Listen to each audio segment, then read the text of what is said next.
Hello, everyone. Welcome back to the Vulture Culture Podcast, the only podcast where you can race at high speeds and crash and kill your opponents, like if you were Black Shadow from the very infamous or very notorious game series F-Zero. I'm your host, Evil Spirit, and I'm here with my two co-hosts. I always want to say the complex word. Sirplayalot and RoxyReviews. Hello, you two. Hello. We are almost out of the negative zone. We just have this last thing to do. The negative zone? The negative zone from Fantastic Four? Like Luigi? Like Luigi's Final Smash? Oh yeah, the weird... Sorry. I remember that. But no, in terms of the season 3 of the podcast... Yep, we are... we saw a little bit of the light with Black Panther, Wakanda Forever. But now it's really time to step out of the darkness and into the realm of positivity. Yes. But first, we have a big obstacle in our way. Yes. That being... our top 5 worst Caroline, movies. Since you chose this. Top 5 worst movies. Top 5 worst movies. Which, for me, this has been quite the obstacle to do. Yeah. Because who knows if this will be... Because I've already been ranking every movie I've ever seen on Letterboxd. Yeah. Given I'm nowhere near finished, but like I have like 300 something right now. I put like Space Chimps and a Turtle's Tale 1 and 2 on earlier. Did you put today. Eternals on there yet? You know. Did you put Eternals on there yet? I don't think I've seen the Eternals. Oh. Did you put Black Widow on? I think you put Black Widow on there, didn't you? Already? No, I didn't. I literally forgot that movie existed until right now. Well, for me, I am very happy because not only have I gotten this list done, this morning I've beaten Elite Beat Agents. What a great game that was, and I can't wait to try out the Japanese version, which is a completely different game, which I like. I like that they did that. Anyways, F-Zero Maximum Velocity on today's been pretty good. Yeah. Sorry. As today was the actual day I had to greet my sisters off for flying back. And let's see what else I'm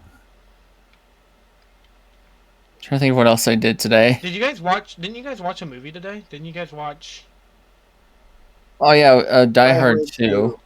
Also, I have to watch some movie called Lady Bird for my class. Ooh, that is actually really good. They show that off at my film class too. I saw the first couple of minutes, and I was like, I'm like, oh, okay, so it's about somebody who doesn't want to be sent to this like Christian school. Okay, you have my interest. It's a great way to get Roxy. It's really. Gee, I wonder why. Oh my. But it's really good. It's one of the standout favorites from my film class. It's much better than a much more pleasant watch than Blue Velvet. Why did they even show Blue Velvet in my class? I don't know. I had to watch Whiplash for this class, so I mean, I won. I rewatched. And if you're lucky, maybe they'll show you Baby Driver as well. I rewatched Avengers: Infinity War today as well, which still a 10 out of 10. That doesn't surprise me. I mean, Infinity War is a good movie. Yeah, Infinity War is like a 10 out of 10. Honestly, I love Infinity War a lot. And honestly, Caroline, given that Guy and I agreed, hey, let's have us watch all the Transformers movies for the summer. I can't make fun of you for liking Marvel. Yeah, you genuinely can't. At this point, look, Marvel has bad movies. You lost your privileges, Roxy. Hey, look, Marvel has bad movies, and I will never lie to anybody and say that every movie Marvel makes is good. But, and definitely today's episode, we're going to be talking about bad Marvel movies. I know we are. Yep. But there's no good, like, aside Transformers 1, from what I've heard, there is no good Transformers movies. I've watched some of them. I have watched Age of Extinction. I've watched the first 2. Age of Extinction is literally going to be talked about in this video. Yep. And this specific countdown that may or may not be better than Phantom Striders. We'll just have wait and see. What's wrong with Phantom Strikers? No, it's good. I was just just bring trying it to up. segue into the subject, back into the subject. Do you want to explain the rules of this list? By the way, oh my god, GP Legend actually controls well. Holy shit! Sorry. I have them pulled up here. I can do that if you want. Yes, please. What are the rules? All right. Number 1, obviously no double entries. 1 entry per franchise. Number 2, only one cinematic universe movie. Yeah, just to quickly explain, so like you won't be seeing like 3 Marvel movies on my list, which easily could have been on here, but we're not doing that. You'll only be seeing one Marvel movie on each of our lists. That's a joke. I don't think there's one on mine. What Number do you 3. Oh, okay. Fan 4 sticks on. Okay, sorry. Number 3. If we covered it already, sorry to say, it will not be allowed onto the list. Except one. There are exceptions, like the one exception. It has to be from a different list, like different video, like best and worst protagonists and villains, etc. I did allow an exception if we also did like an episode on it, but like we'll be able to, like, for example, just like as an example, we all know who's going to be on like Sirs and Mines, like number 1. Like we've talked about, like if we already talked about it in its own dedicated episode, we'll just be kind of brief on what we have to say about it, and just say go watch the episode if you haven't. So yeah. There's that one exception. Number 4. This is one I added myself. No easy targets. This mainly applies to low-budget mockbuster / rip-off movies like Little Panda Fighter and Ratatouille. The Amazing Bulk. Yeah. And because let me tell you, folks, if none of us cared about variety, we would easily fill all of our list up with those type of movies alone. Yeah, but Nah, I wouldn't. They're also like those kinds of movies that just don't, like, they don't affect anything that we care about. They're just like, in like the art of cinema, of course they're going to be 1 out of 10s, but like, you know, they're not like really anything that we're passionately like, Ratatouille is like, it killed my grandma, okay? Like, we're not like that towards these types of movies. None of us really care that And number 5, honorable mentions ignore all rules no matter what. And that also includes... So if you wanted to include Ratatouille, you could. Yes. Today's episode, we are going to go in a very different order. I want to start this off with Sir, and I want to save Roxy for last, and then I'm going to go at the end. Or wait, no, I'm not. Wait, no, I'm going in the middle, and then Roxy's going last.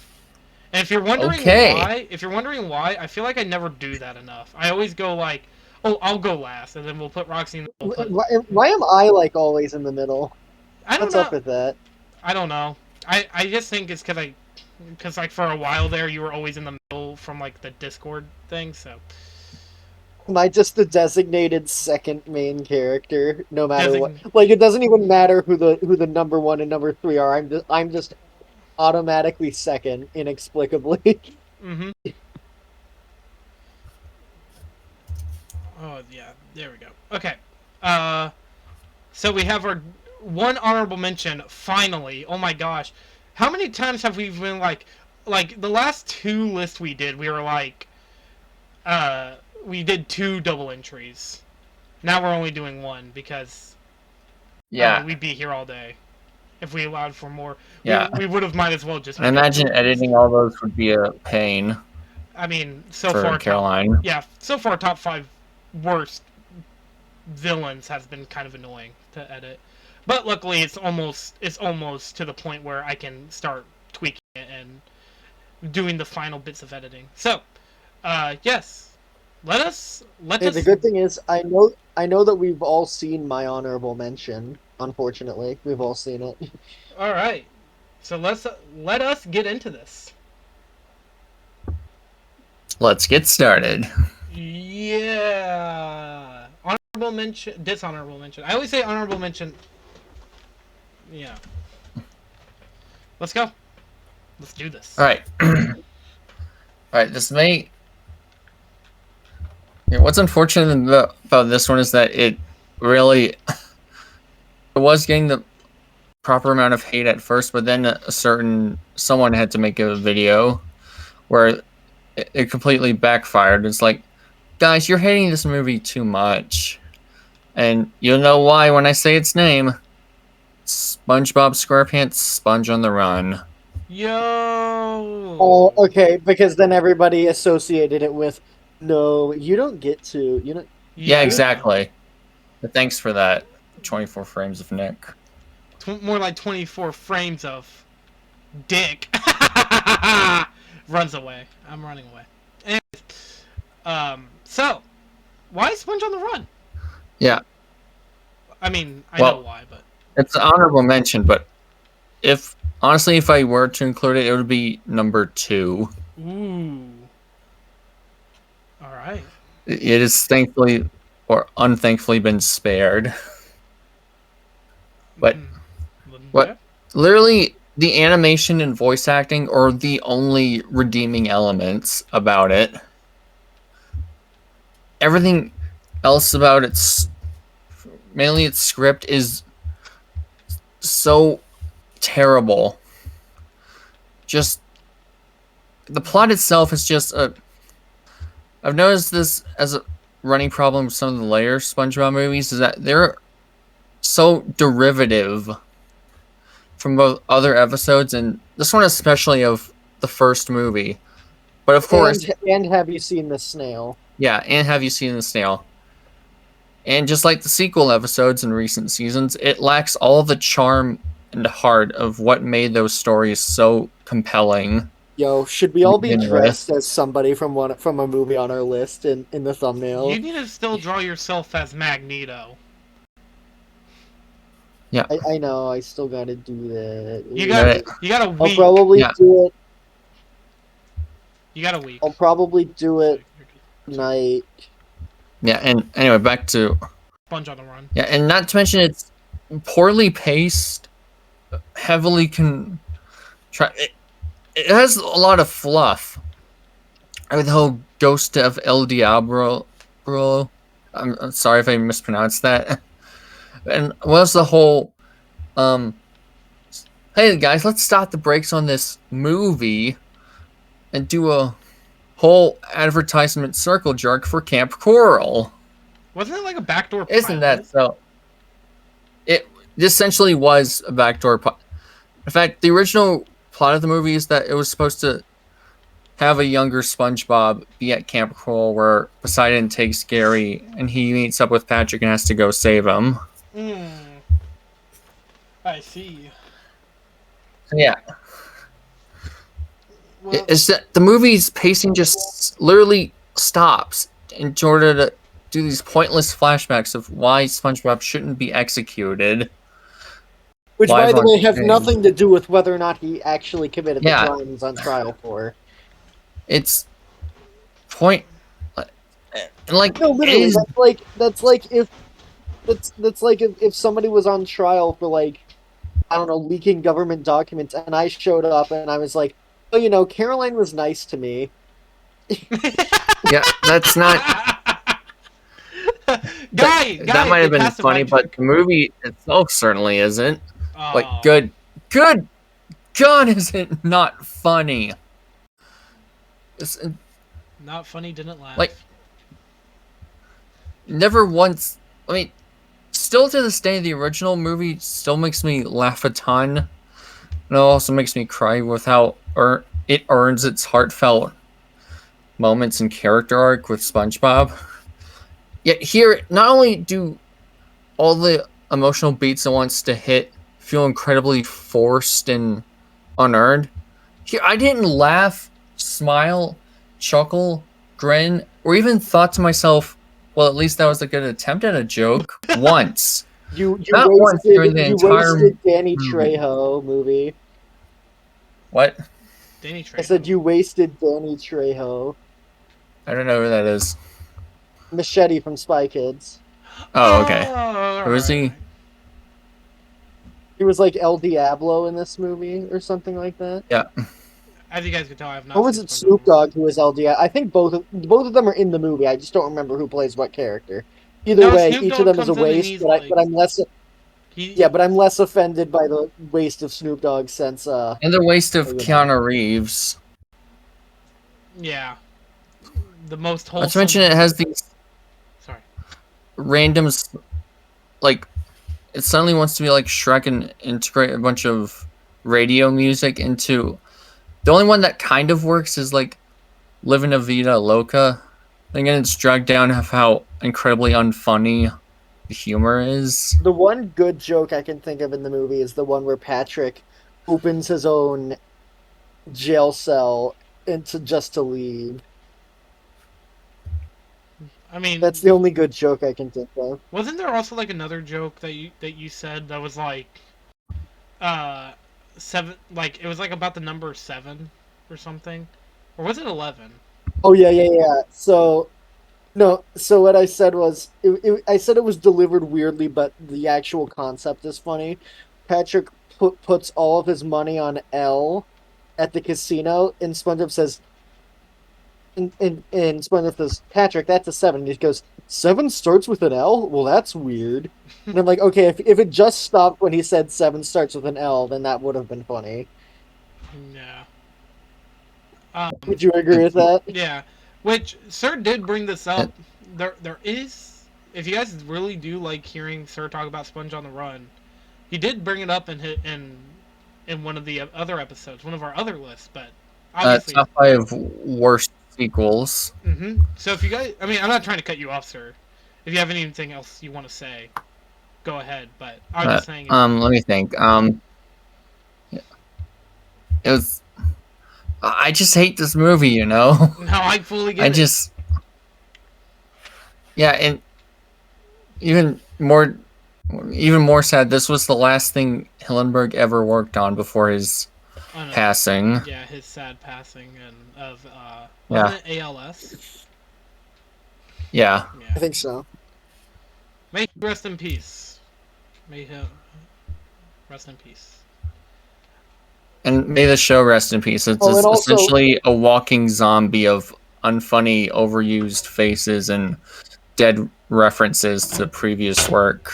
And also, this movie ended up like, it's not the movie's fault that this happened, but it ended up with like an internet bandwagon of people harassing the people who worked on it, trying to white knight Steven Hillenburg, even though the people who made this movie, 1, worked with him, 2, are his friends. So I think they have a better idea of what he would have wanted. I think part of that has to do with how online shithead. I think part of the reason is how like badly timed and tone deaf the announcement of Camp Coral was, as it was like, I believe 3 or 4 months after he had died. Yeah. Which again makes it come off as tone deaf. Yeah, which obviously like Sir is obviously not saying this, but like obviously this doesn't justify, but it was horribly timed. I mean, like, damn, dude.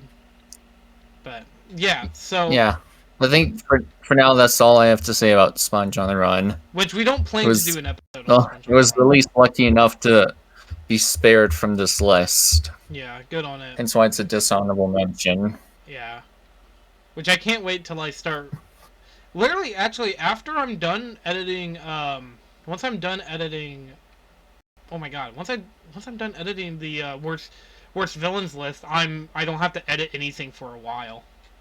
So hopefully more episodes come out quicker, since that would be the case. Anyways, okay, so now it's up to me. Now it's my turn. Hopefully. What is your dishonorable mention? Hopefully by the time this comes out, the episode's out. I mean, it's a Vulture's Nest. It's a new release. It's the FNAF 2 movie. Oh God. I genuinely hate this. Why did you have to remind me? I'm sorry, but I mean, I was kind of shocked you didn't have it on your list. It's so genuinely stupid how low FNAF went. I plan on making another.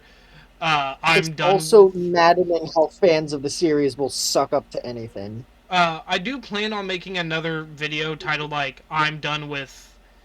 Like I did it for PVZ. I'm gonna do it with FNAF. I plan to do a I'm done with Five Nights at Freddy's video.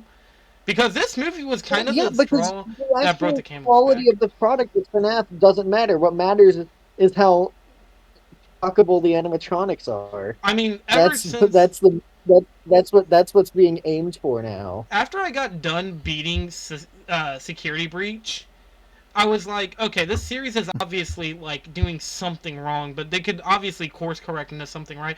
And apparently they did with Secret of the Mimic. I didn't play it. I don't want to give an opinion on something I haven't played, unless I've seen it, which I've only seen a handful of times when C-Tom played it.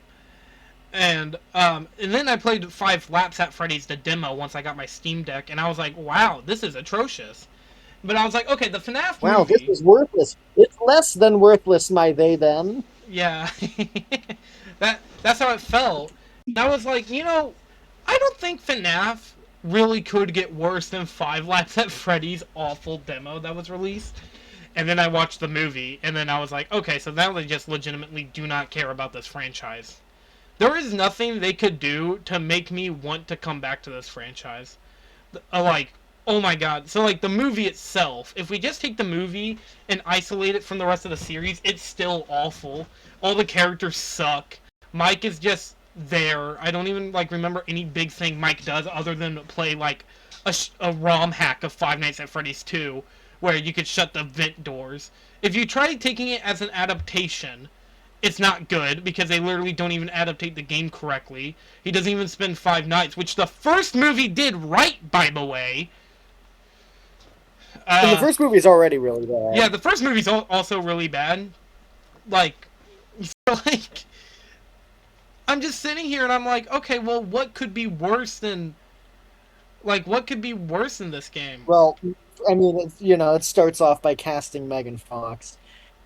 Yeah, which, I mean, the characters in this movie suck. Like, there's no good character in this movie. None that I could think of. And then at the very end of the movie, okay, it's the only good character is Wayne Knight, and it's not even his character. It's the fact that Wayne Knight plays him. Oh, sorry, and my it's like, bad. Wayne Knight, please. It's like, Wayne Knight, you're here. You're a light in the dark, and they also still wasted you, but you're better than everyone else, at least. Corey, They wasted him by having him some of the most unnatural dialogue for a teacher. Sir, you have to agree with me on this one. He became DSP. Like, he looked just like Darkside Phil. Oh yeah. He so did. Why? Genuinely, like once again, the best character is Wayne Knight, and it's not even a credit to the movie. It's just also, it's literally just they cast an actor I like seeing in things. Also, Corey Kenshin was good in the movie as well. I'm glad they brought him back. Oh yeah, that's true. Well, he's one of the few good things in both movies because both his cameos in both of them are funny, and it's just like, honestly, why wasn't he the main character? Yeah. Well, obviously it's because they wanted Markiplier to be the character. Oh my god, Iron Lung! Oh my god, Iron Lung's coming out! Holy shit, I'm so excited. Sorry. We're definitely doing a Vulture's Nest on that, right? Oh, please go watch Iron Lung when it comes out. What's Iron Lung? It's a horror movie directed and made by the guy who made the game and Markiplier. Like, cool. I'm very excited. Like, he's been working on it for, like, the last, 3-4 years. So, like, he obviously has love and care for the franchise. Like, I'm just laughing now because one of the hints to try to get you guys to figure out what movie we were gonna watch this summer was the Bite of 87 screenshot. Not the Bite of 80 because anyways. Mark Wahlberg. But then everybody assumed I was referring to the date. So then I'm trying to think of anything else about the FNAF movie. The reason why I don't have it on the list is because, one, we did a Vulture's Nest on it, and I'm kind of like, oh, we already did it, so, and hopefully it'll be out by the time this comes out. It should. I mean, come on. Anyways, there's 2 positives. Animatronic designs, which the first movie I think had them better, and the credits, because the music. Well, yeah, everything else sucks. The animatronics are such an afterthought in this one. Oh yeah, they had a whole fucking Avengers ass Fazbear assemble fucking moment, and I was like, oh my. And not just that, And not just that, like, Mangle has like a minute of screen time. Megan Fox as Has Toy Chica is like they're the entire movie, she's right? the only one who gets any screen time, and Megan Fox is like one of the worst actresses ever. Oh So yeah, And meanwhile, Matt Pat only gets like 2 lines yeah, total. yeah. Which, by the way, you can't even tell it's Matt Pat. It's like you're watching it for the I mean, at least it's a good job. yeah, he does a good job. You can't really tell it's him, but then again, he only talks twice. Also, isn't it Jeff? How do you say his last name? The actor who plays Rockstar Freddy. And Security Breach. He's in this movie as well, playing Toy Uh, Freddy. let me go. Isn't it Jeff K? it's Kellen Goff. Kellen Goff. Kellen Goff. Why the How the hell did you? Because I thought it was just Jeff spelled really weird. Sorry. Sorry. What? Kevin. I'm stupid, okay? His last name, not his first name. Anyways, I'm trying to think, is there anything else? I'm sad that they wasted him in this movie. They should have literally just had him say, I shake your hands, but I can't because of my dumb plastic fingers. Could have said something like that. No, couldn't do that. Can't even reference your own games. Oh, unless you want to just destroy the lore some more. But they could reference the funny meme, like They literally use the audio of. They literally use the audio of Verbal Ace doing that. Not even. Wait, that was Verbal Ace doing that? No, that wasn't Verbal Ace. It wasn't. That wasn't Verbal Ace. I thought that was. I No. think I remember being. No, that's someone else. I guess that was wrong. It's the guy who it's the guy who did the Fortnite Battle Pass. I took a shit out my ass. Yeah, it's that guy. I stick my dick up her ass. Put it What up made her you piece. think it was? Yeah, no. What made you think it was Verbal Ace? I literally I think somebody told me it was Verbal Ace one time and I never questioned it. Overall, this movie is a 2-pack of ass. Never want to watch it again unless, well, I will have to rewatch it again before I go see Avengers Doomsday just to see which one's better. Which, yeah, because Freddy Fazbear will return in Avengers Doomsday. True. Oh, speaking of which, the ending of this movie literally sets up the third one, and I'm just like, brother, ow. Stop doing this. Look, Avengers has a reason for doing it. It's part of a big overarching story. This is shit. This is like nothing. I can't wait for the Freddy Fazbear spinoff about fucking Toy Bonnie or some shit. Toy Bonnie ask a question? Oh no, I was getting the Toy Story treatment. No. It's gonna be like 3 mini episodes that on it? Paramount Plus. Or wait, Paramount Plus. Remember? Peacock. Yeah, okay, yes. Five Nights at Freddy's 2. That's it. Get out. And make sure to watch your calories. Don't you tell me how many calories I have, you bitch. I thought for a minute you were doing, don't forget to watch Family Guy. I was like, we're not there yet. Anyways, on to Roxy's number, or dishonorable Family Guy mention. isn't even relevant to this. I don't know. I'm stupid, okay? Look, I ain't gonna deny it. Anyways, go ahead. I almost liked Family Guy season 1. Oh, no, I do like Family Guy Season 1. I need to watch, I was debating on watching more. Anyways, go ahead. I'd recommend watching. All the way up till season Roxy. 12 and it gets bad. Go ahead, Roxy. Oh, okay. My honorable mention is, well, one that all three of us can comment on. It's Postal. Oh, what? Oh, this ain't good. I gotta... hold on. Go ahead, keep talking. What? Go ahead, keep talking. Caroline, I literally asked if the list overlapped. I didn't read your dishonorable mention. I'm sorry. It's okay. I actually had I have plenty of movies to choose from. Postal ass. So Postal the movie. Look, okay, I've never played the Postal game, so I know half the people watching this are going to completely disregard my opinion. I have played the game, I watched Postal the movie. The one good thing about it is J.K. Simmons is in it. That's literally it. That's what I said. That's literally what I said about the movie. Postal is like, okay, even if you're like a fan of the games, it doesn't even do a real good job at like the chaotic humor. It's more just like Postal 1 has like the idea humor. is that what the Postal the movie's whole idea is, well, let's just make a comedy that's completely offensive all the way through. Okay, so you made an Adam Sandler movie. True. And like Postal can be offensive, but there's like actually like a lot more to it than just oh like the Taliban. Like yes, there's Taliban characters in the By the way, universe. Adam Sandler is not. I don't think Adam Sandler is in any of the movies on my list. Actually, That's shocking. I thought Jack and What, you Jill don't was. even have Jack and Jill on here? no, Jack and Jill is like not even in my top 10 worst movies that I've seen. Oh, Um. wow. Okay. So as someone who has at the very least I mean, I can played, think of one reason why. uh, so I played a bit of Postal 2. I beat Postal 1 and I played Postal Brain Damaged.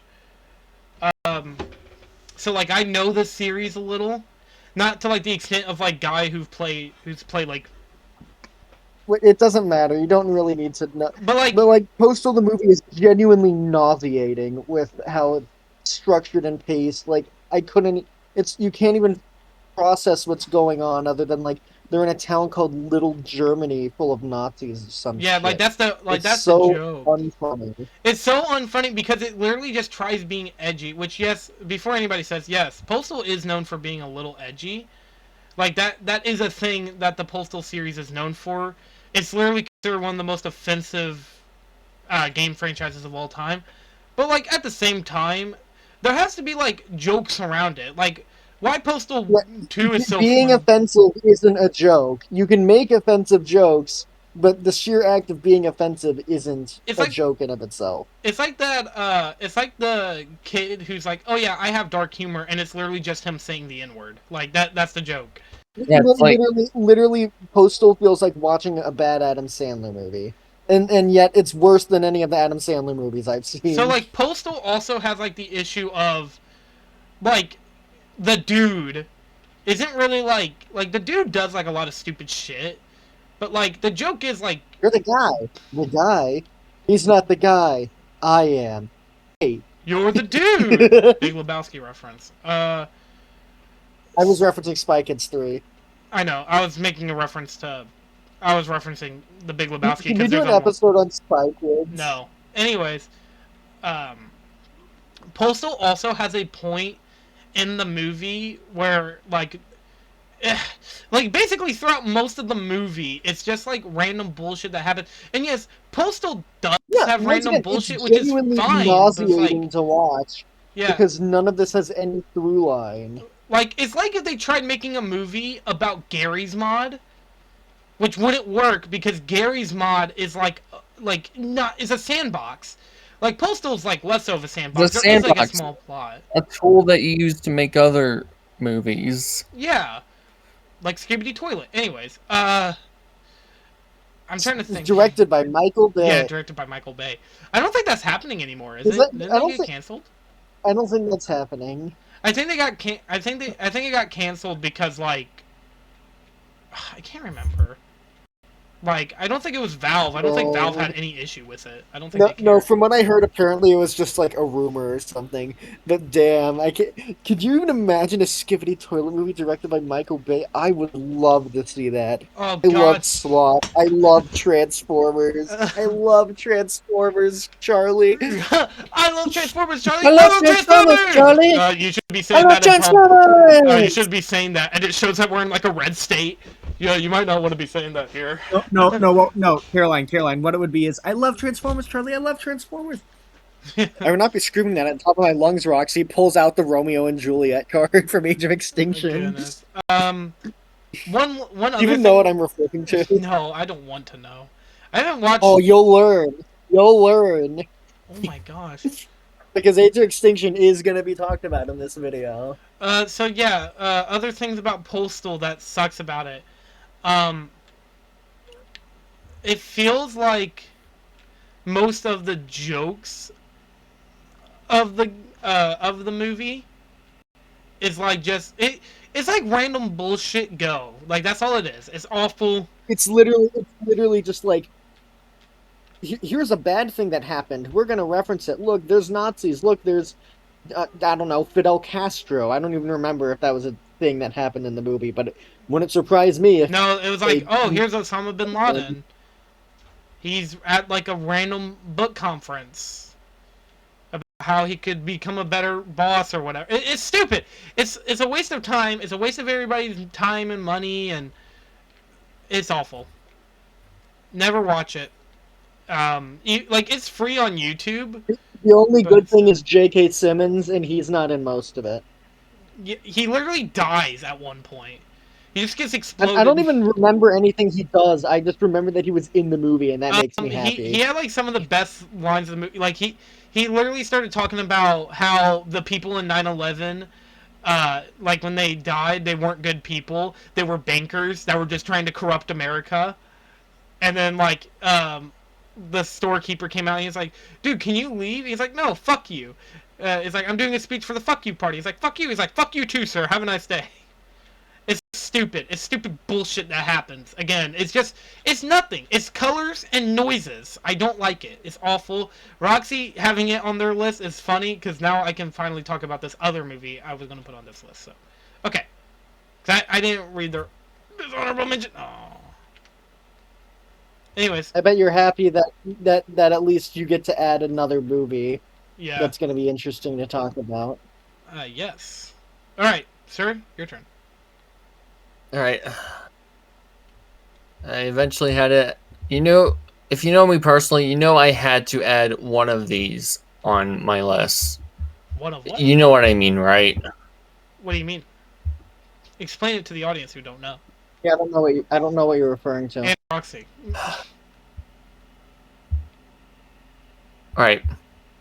Then I'll just cut to the chase. Then it's Lion King 2019. Oh, a Disney live action remake. Okay.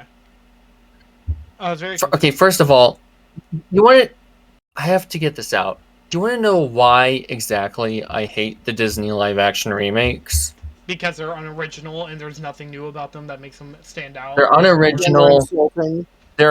They sacrifice artistic integrity for realism. And they were only made for nostalgia blind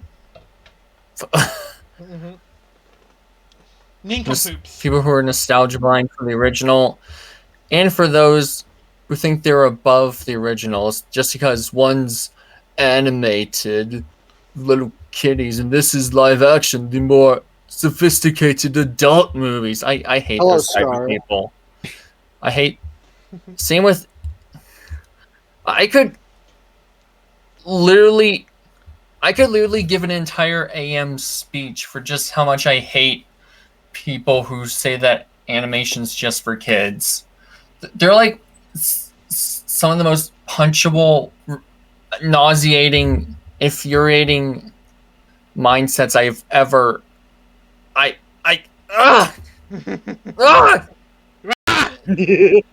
out! Everybody get out! He's morbing.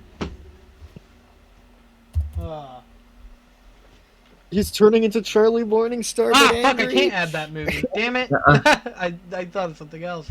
I hate. Go ahead. Yeah, and this is the prime. There are definitely those that are more like offensive, or even insulting. Like top of my head, maybe Mulan, or even Lilo and Stitch and Little Mermaid, just because how much they completely missed the point of the original movies. Because keep in mind, the Mulan remake was literally like filmed next to a concentration camp, which they give a special thanks to in the credits. Fuck you, Disney, for that. Wait, they gave a concentration camp thank you? Yes. No fucking shot, dude. Get out of here with that. That's fucking... Okay. But remember, guys, my mom said, Disney's a good company. You should love and respect it. I respect the art side of Disney, not the corporate side of Disney. That's how I am with Nintendo. I respect the animation, their main animation studio with all my heart, but not the greedy individuals running under a similar name. Bob Iger. Yeah, Bob Iger. Michael Eisner, you betrayed the stockholders. Quick, cover your heart! Kaliba, Kaliba, Kaliba. Yeah, and you even know what I'm referencing? No. There's a scene in Family Guy where Stewie gets kidnapped and forced to be one of the animatronics in It's a Small World, and so Peter and Stewie run around. Peter rescues Stewie and runs around Disney World, and it's like him freeing the children in Temple of Doom. I And see. and Right. so Peter and Stewie put on disguises so a guard stops chasing them. and and they look like Indians short rounds. And then after they lose the guard, they run into Michael Eisner and he tries to tear out Peter's heart like the guy from Temple of Doom. All right. Is that all you had to say about That Sir? no, Oh, okay. We're good. No, no. I have to let this. You see this GIF, right? Hold on. I have to let this out. Not word for word. You. This is probably the worst of the worst, simply because it has nothing original, almost nothing original about it. Literally no artistic integrity to its name. Literally everything it does well, you could just find in the original. And you could, if you want to see good-looking lions, go to an actual fucking zoo. Damn. Okay, I'd like to mention this actually.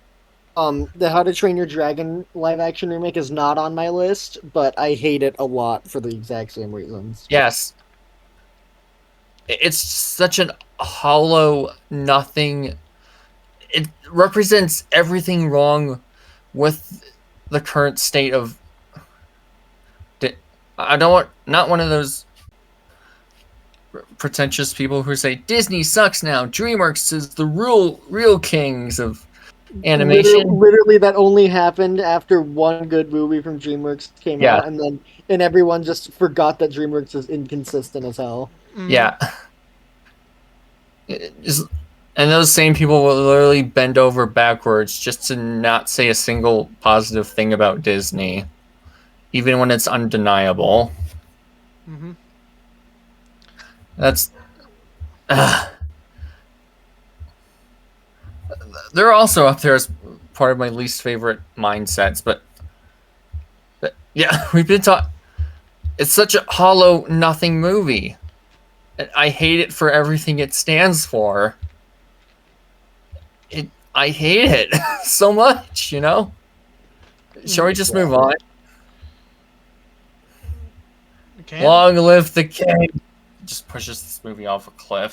Long live the king! Just slaps you twice because that's literally how it happens in the movie. Long live the king! And Simba's just like, oh, I got cut off. All right. No, but like he literally slaps Mufasa twice in the face. All right. Yeah. Okay. So I guess it's on to me. So originally, I had Postal here. And then you forgot to read. And I didn't read their dishonorable mention, but I did read it again just to make sure I could put this movie on here. And I'm actually very shocked you don't have this on your list, Roxy. Maybe I don't remember it. How could you forget Sausage Party? No, I didn't forget. It's just not bad enough to be on the list. Don't get me wrong. It's bad enough to be on the list, but the other movies on it are worse. Mm-hmm. To me, at least. Well, I watched Sausage Party. Weirdly enough, these two, along with Guy Panther, and I think Seaton was also there, decided to watch it. And I was like, shit. I was adamantly against doing that, by the way. I know. Yeah, they thought it would be funny because, haha, it's the food sex movie. Haha, number 69. Well, I think Guy realized how much of a mistake it was as soon as he saw Sauerkraut Hitler. Yeah, it's literally for the intro in my Lurebox review, I just have the middle finger emoji. Yeah. So I watched it and I was like, okay, it can't be worse than like most of the movies I've seen. It can't be that bad. Like, it might be boring, or it might be oh, how wrong I was, viewers. Oh, how wrong I was. I watched it and I legitimately was like, this is atrocious.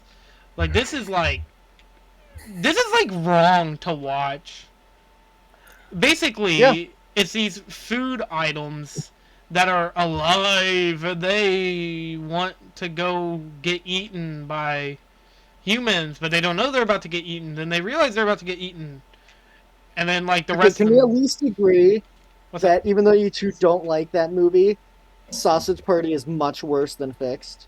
Can we at Yes. least agree with that? Yeah. Yeah, because Fix doesn't have racist stereotypes. Yeah, at least it doesn't go that far. Yeah, you look, Charlie and the Chocolate Fixed, Factory. Fixed isn't offensive. Yeah, here's the thing. It's just Yeah, edgy. yeah. Here's my standard. If you have one racist stereotype in your movie, that's like enough to make me lower you down by 2 points. Charlie and the Chocolate Factory also had like a lot of more issues. Oh, you'll love Bayformers then. Well, thank goodness. They're like none of them are gonna pass 8 ever. Yes. Aside -1, because I keep hearing a lot of people praise -1. But anyways, and then if you have -1. -1, oh my God, that's Godzilla. Sorry, Transformers minus the 1. Anyways, Transformers: The Redemption of Josh Cooley. so anyways, I watched. You say Redemption of Josh Cooley. Toy Story 4 is the only bad movie he's ever made. So yeah, Back to Caroline. Sausage Party has like horrible racist stereotypes for legitimately no reason. Don't forget that it tries to do the Israel-Palestine conflict. And the joke is, guys, they're gay for each other. That's the joke. That's Never literally mind the just fact that it's a literal real-life genocide. Never mind the fact that it's a conflict that's been going on for generations, and it's not.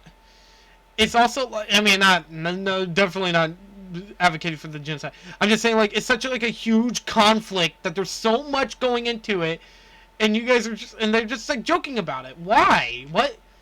Guys, look, What? gay. I A can- thing that's not legal there. That's the joke.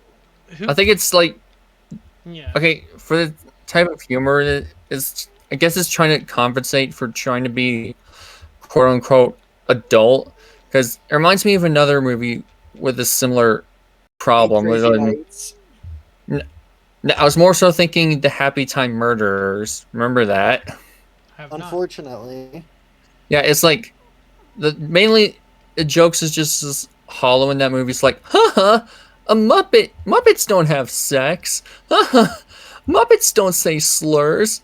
Same here. It's like, haha, cartoon food characters usually don't say slurs. Haha, cartoon food characters normally don't have sex. Normally they It's don't. about hollow and shallow as people.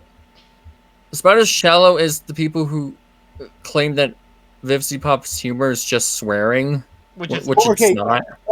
Sir, I don't know if you know this, but this movie was literally an inspiration for her. Unfortunately, you told me during the watch party. But luckily, she made something a million times better than this piece of shit. Along with that, none of the characters are likable. None of the characters are funny. None of the characters do anything to make me care about them. You know, characters. You know, they gotta be cared about, but whatever. Overall, the movie is just a unwatchable mess from start to finish. It's incoherent. The plot makes no sense. Apparently, the only time you can see them moving around actually is whenever they're high, which makes no sense. But whatever, you know, this movie's great. Obviously, nobody thinks that. It apparently got a series on, like, yes, it got an animated series on, I think it was Paramount Plus. That, by the way, doesn't even follow up from where the movie ends, because the movie inexplicably ends with the Sausage Party characters going, "Hey, let's kill the real world people who made the movie," which has nothing to do with anything else in the entire movie, by the way. Mm-hmm. Overall, this movie is a waste of everybody's time, money, effort, and apparently they didn't even pay their animators. What great people, awesome people. I love Hollywood. Also, Bill Hader plays a Native American stereotype. Why do you do this to me, Bill Hader? I like you in a lot of other movies. Why do you do this to me? Is Bill Hader related to David Hader? I don't know. That's the voice actor of Solid Snake, if you all didn't know. That's what I was wondering. Why did you let me down, David Hayter? Anyways, overall, this... Damn, I can't believe Bill Hader specifically let me down. He made Sausage Party specifically to upset me. Totally. Seth Overall... Rogen's a bad guy? Donkey Kong. Yeah,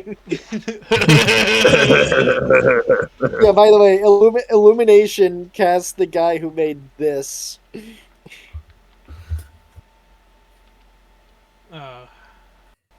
It's like Trey Parker being in Despicable Me 3. Gosh, it's so stupid. You know who that is, right? Wait, sorry, go ahead. Yeah. What'd you say? Sorry, I said it's like Trey Parker being in Despicable Me 3. Gosh. Alright. Well, I'm done with my number 5. You know, Eric Cartman in an Illumination movie. I don't see that going wrong at all.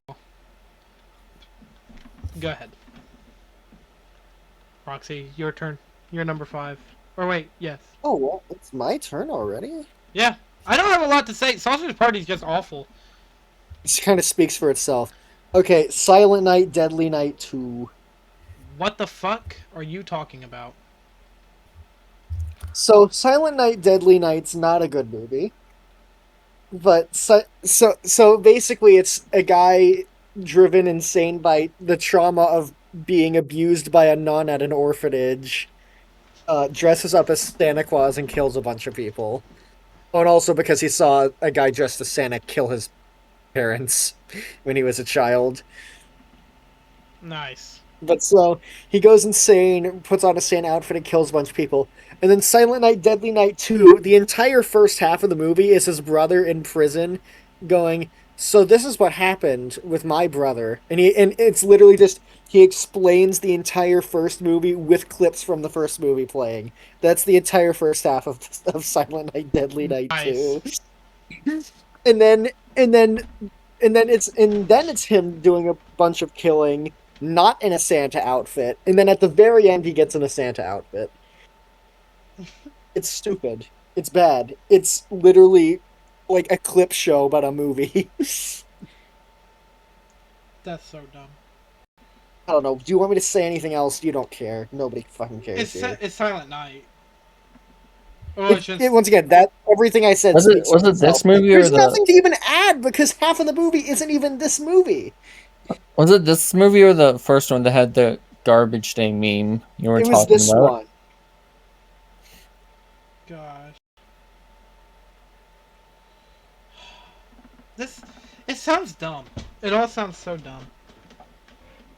But I guess maybe one day they'll make us. Did they make a third one? I think there are like 6 of them. Guys in Hollywood, can you guys just come here, like, just for a second? Stop making pathetic sequels! That's all. Goodness. I hate it. Alright. Go ahead. Roxy. Or wait, sir, sorry. Roxy just went. My turn. Yeah, there's nothing to talk about with Silent Night. It's just shit. Oh, there is so much to talk about in this one I'm about to bring up. Okay. And that... funny you mentioned food... fucking hell! Sausage Party. Okay. Earlier, since... this does seem like that, but earlier. Oh, no. Even has an uncomfortable amount of sex jokes in it. Oh, God. Don't Food fight. This is... Doesn't Chris Rock play one of the main characters in this movie? No, Wayne Brady. Okay, Wayne Brady, that's who it was. Yeah, Wayne Brady. I think we all know what this is by now. And if right? you don't, it's if you awful want to know what a more behind the scenes details, there is actually a really good documentary on YouTube called Rotten Story of Behind the Food Fight. Link in description, because I highly recommend it. Yeah. What if Caroline remembers? Caroline will not remember. No. Caroline's stupid. You forget. But yeah, that's for if you want to know the behind the scenes stuff. This is the movie itself is took like over a decade to get out, and it's so awful. It's so well. For one, just look at it. Look at it. Despite how awful the character designs of Lion King 2019 were, they're at least looking at them for long periods of time didn't set my eyeballs on fire. Because these are just hideous. Most uncanny looking food mascots. Dex Dog Detective. Dex Dog Detective, yeah. And the way they move is like, it's due to the incompetence of the movie's director. He wanted to direct it like it was a live action movie, so they had them use motion capture. He claimed it was more efficient and quicker to do than just animating it traditionally, which no, it isn't. It just adds to the uncanniness, makes you feel like you're in a nightmare. Like you took too many shrooms or something. Too many shrooms. Sure. That's... I don't know why I'm laughing, because that's still sometimes funnier than any jokes in this movie, which is either a bunch of uncomfortable sex jokes, the bad food puns, and even some racial stereotypes thrown in. That's going to be a repeated theme on this list, isn't it? Yeah, I guess so. And the story makes absolutely no sense, as they never take the time to establish how the fuck the rules of this universe even work. Yeah, don't they just sort of go to the real world? Yeah, go to the real world. And even though they said one of the rules is that they have to be back in the aisles before morning, even though they're just the mascots, and this is their own... I mean, they say that establish that the supermarket becomes their world at night. How does that work? Why do they have to get to... Especially when they can just be there in the real world, and they could still move around and the villain's plan involves her getting out of the store, which is impossible because she finds a new identity, and she finds they have to it's breaking my brain. Just trying to think about it. It's actually breaking my brain. To sell her product to the store. Yeah, her brand X, which are literally... I mean, aside from... This is literally the most on-the-nose Nazi symbolism you've ever seen, is Brand X. Led by Lady X. Because creativity... I don't... Something tells me Sir does not like this movie. Yeah, and there's a bunch of pointless... Because...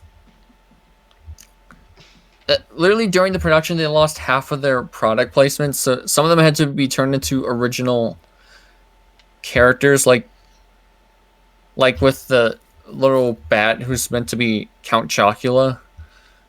It doesn't help that that they don't get anything to do. Literally, the poster for this has Miss Buttersworth, Charlie Tuna, and the Twinkies guy, and the bird pickle guy, I forgot his name. Pickle Man. Front and center, while Dexton... What? I said Pickle Man, even though he's a bird. No, the bird. While Dex and Hillary Duff Cat are in the back. It is genuinely so terrible. Velastic Stork. That's his name. Velastic Stork. Okay. Sorry. Like I said, they don't get to do anything. The main characters don't have anything memorable about them, aside from some of them being actual racial stereotypes. Woo! Like Dan. Daredevil Dan. Daredevil Dan. Who literally... talks like the most stereotypical black person ever. It's offensive even to me, and I'm white. Goodness. It's it, don't. I mean, I last I checked, it was free on YouTube. But don't watch it. Don't. Please don't. Unless These movies are the movies that we are talking about today are not to be subjected to normal eyes. So please do not watch it. Don't. I'm better off spending time actually grocery shopping Actually, than oh sorry, yeah. looking at this. It just hurts to watch, honestly. That's it. Yeah. All right. Food fight. Bertram. Anyways. Hey, Bertram. Bertram. Bertram. You want to watch food time? A food fight? Anyways. Okay. I guess I can. I guess I can go now. So remember how I said in worst sequels that I had to pick a different movie from the franchise because I was saving the other movie that was going to be there for the worst list. Yeah. Do you guys remember what movie that was? No. Final Destination! The Final Destination! Oh my freaking god! Sorry, what were you going to say, Roxy? And we all thought Frankie Cheeks was going to be the bottom of the barrel. Yeah, we all thought Frankie Cheeks was bad. Oh my gosh. This movie, if you have not seen it, which don't highly recommend. Hopefully you haven't. Yeah. It's so awful that it shocks me that it was even made in the state it was. And I think for a while it killed off the franchise for a minute. No, I think it was just for a couple years. Yeah, like they. Yeah, like the amount of time it would take normally between movies anyway. Yeah, I don't this came out in 2009. It was really The fifth bad. one didn't come out till 2 years later. So yeah, the movie did well enough to warrant making another one, despite the fact that it's titled The Final, which is also I hate when that happens. Like we're now for the final chapter. Like, come on, you know. Yes, Friday the 13th for the final chapter. See, what I hate about the title is not the fact that it is called The Final Destination. It's the fact that the next entry was titled Final Destination 5. And it just confuses things. I hate when movies do that. I hate when they confuse things for no discernible reason. That's not Final Destination 5's fault, at least. That's this movie's fault.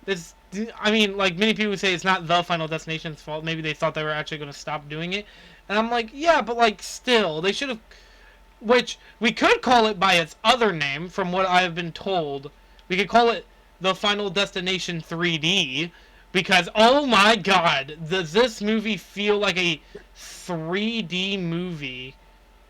I find it so funny, because, like, okay, so every Final Destination incident is based on an actual fear people have, except I think the log truck one wasn't a common fear until after that movie came out, because the movie traumatized people into being like, hey, wait a second, that could actually happen.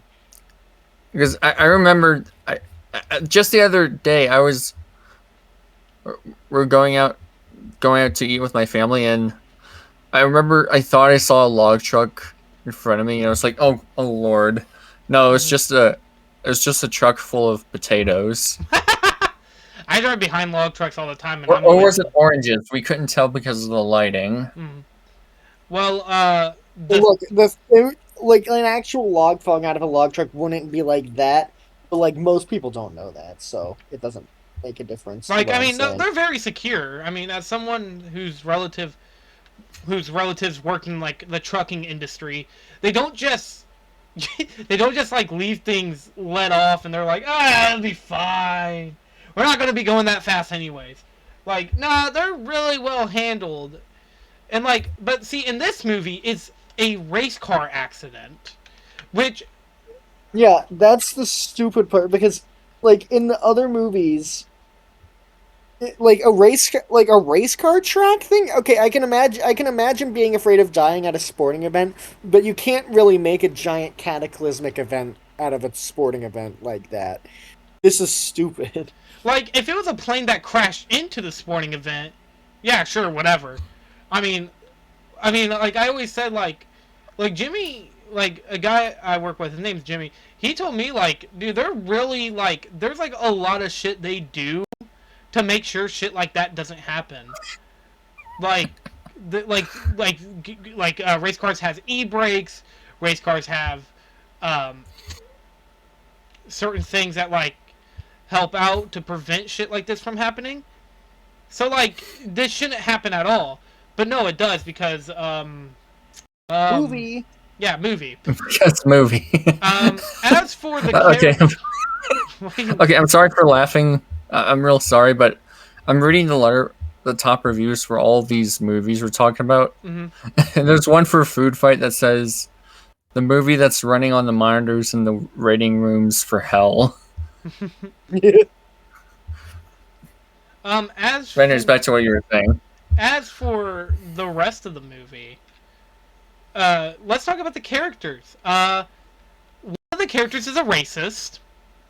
They're literally credited as racist and racist wife in the credits. Didn't you see like him in the background of the racetrack with his Nazi tattoo, and you said, "What's Elon Musk doing in this movie?" I said that, and then I said, dude, did nobody fucking fact check these people to make sure like they didn't hire anybody who would be problematic? And then I realized he was like a main character. I was like, what the fuck? Oh man. So anyways, the movie really doesn't have like a whole lot going for it with their characters, because like most of them are just kind of there. Like, for example, there's the main character guy and his friends, one of his friends literally dies in a pool by getting his ass sucked out, which is like... Tony Stark died in a pool with a box of scraps! No. What? Trying to grab a nickel! I don't know. Anyways, the movie just does not work with this, like, framing, because like the whole idea is like these people are like, they're going to try to find a way to survive, because every Final Destination movie kind of has like the same idea. It's like, we're going to try to find a way to cheat death, and then they'd be like, you're not going to be able to. Like, every Final Destination movie also always had JB, wasn't that his name? Todd. Todd, yeah. And I don't think he was in this movie, which it's like... Yeah, I don't think he is. Which, by the way, I know a lot of people say, ooh, why does that matter? I mean, he probably just didn't want to be in the movie. And I'm like, yeah, he probably was busy, but that's always like a key indicator. When certain things like that, where it's like, certain actors don't return for like that movie. Adam Sandler not coming back for Hotel Transylvania 4, and exactly. It's like, holy shit, he has standards? Mm-hmm. It's crazy. It's almost like not every actor wants a fucking check. Like, they probably do... Well, and Adam Sandler definitely doesn't need the money from another Hotel Transylvania. Yeah. Anyways, as for, like, the rest of the movie, it's so boring. Like, most of the deaths also look awful. There's also, like, another nail gun death, which... Gosh! Did you guys not learn from the third movie? Well, they're not the same people. I know, but also, can we talk about the fact that they had Death literally just like move a thing in a way that couldn't possibly happen on its own? Like, I thought the whole premise of these movies is that Death manipulates the probability of freak accidents happening, so that... Yeah. Yeah. But not here. No, you don't need that. No, but then that doesn't even work, and then the lady just gets killed by a lawnmower, which is by a rock launched by a lawnmower, which is one, stupid, two, before anybody says, didn't Final Destination 2 do something like that? Yeah, it was fine the first time because it had never happened before. I series. And I somehow predicted that would happen in our watch parties, which is so stupid. This guy thought I had. Guy was like, did you watch this movie before? And I was like, no. It's awful. Never watch it. Also, there's a scene where the main characters are like, well, maybe we were supposed to be here all along. And then they fucking get hit by a log truck. That's how the movie ends. Why? Like, why did you end your movie like that? It's so dumb. Like, that's how you end the Final Destination? Because, like, that title... No, they literally didn't have the budget to do the special effects for the final section, so they just made it like CGI skeletons for the credits. Yeah, they probably just spent it all on the totally awesome 3D effects. Ooh. Which also look like shit. As you guys can tell, this was supposed to be like a 3D spectacle, like most movies. Yeah, like Jaws 3, which is set in SeaWorld for some reason. That still looks fake. Mm-hmm. I hate it. As referencing Back to the Future, too. I love Back to the Future so much. We've got to do a video. We've got to do an episode on that trilogy at some point. We should. The fact that Marty McFly was like, he saw a shark and he thought he was fucking cooked is really funny. Well, to be fair, what would you even think if you saw that and you weren't from that time period? Oh my god! Like, what? I would be like, oh my god, my time has come! Anyways. As for the any other character in the movie, any other deaths, they are a blur in my memory.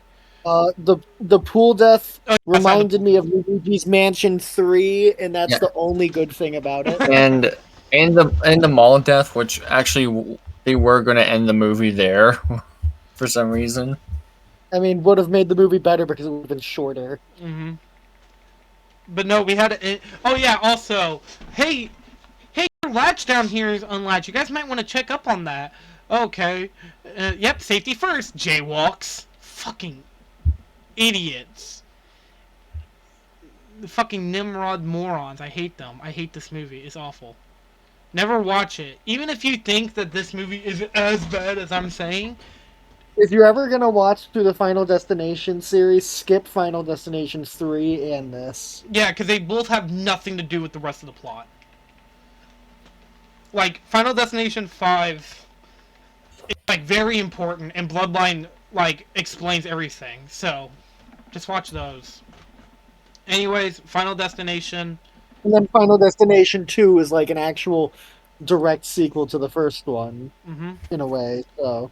And I do like this series a lot. It's not my favorite favorite movie series. Duology. Yeah, favorite duology. If this movie just stayed as a trilogy, that would have been really fucking stupid because the third one's so bad. Anyways, Final Destination. The Final Destination. Awful movie. Don't watch it. Roxy, you go. Okay, my number 4. I've been hyping it up. It's oh no, it's Transformers: Age of Extinction, also known as Transformers: Age of Consent, or Transformers: Age of Product Placement. Caroline, do you know what I was referring to when I said the Romeo and Juliet scene? No, hold on 1 second. There's a scene where one of the main so Mark Wahlberg plays a guy named Cade Yeager. He has a daughter who's 17, and her daughter has a 20-year-old boyfriend who's also one of the main characters. And he explains that since they were both minors by the time they started dating, they're allowed under Texas law to still be dating, even though that's not how that works. But surprisingly, given it's Texas, that's not how it works. That is so incredibly disgusting. Why would you even put that in the fucking movie? I don't know. Like, does it add anything? No, it doesn't. That's the thing. It has no reason to be there. Okay, anyway, yeah, that's the big elephant in the room, but everything else in the movie is also terrible. So, so so Transformers are being hunted down by the humans because they're like, ugh, the Transformers are responsible for a big disaster. Okay, whatever, sure. I guess you could say that the Decepticons did, but not the Autobots. The Autobots continually and consistently fought on your side, but whatever. So anyway, so anyway,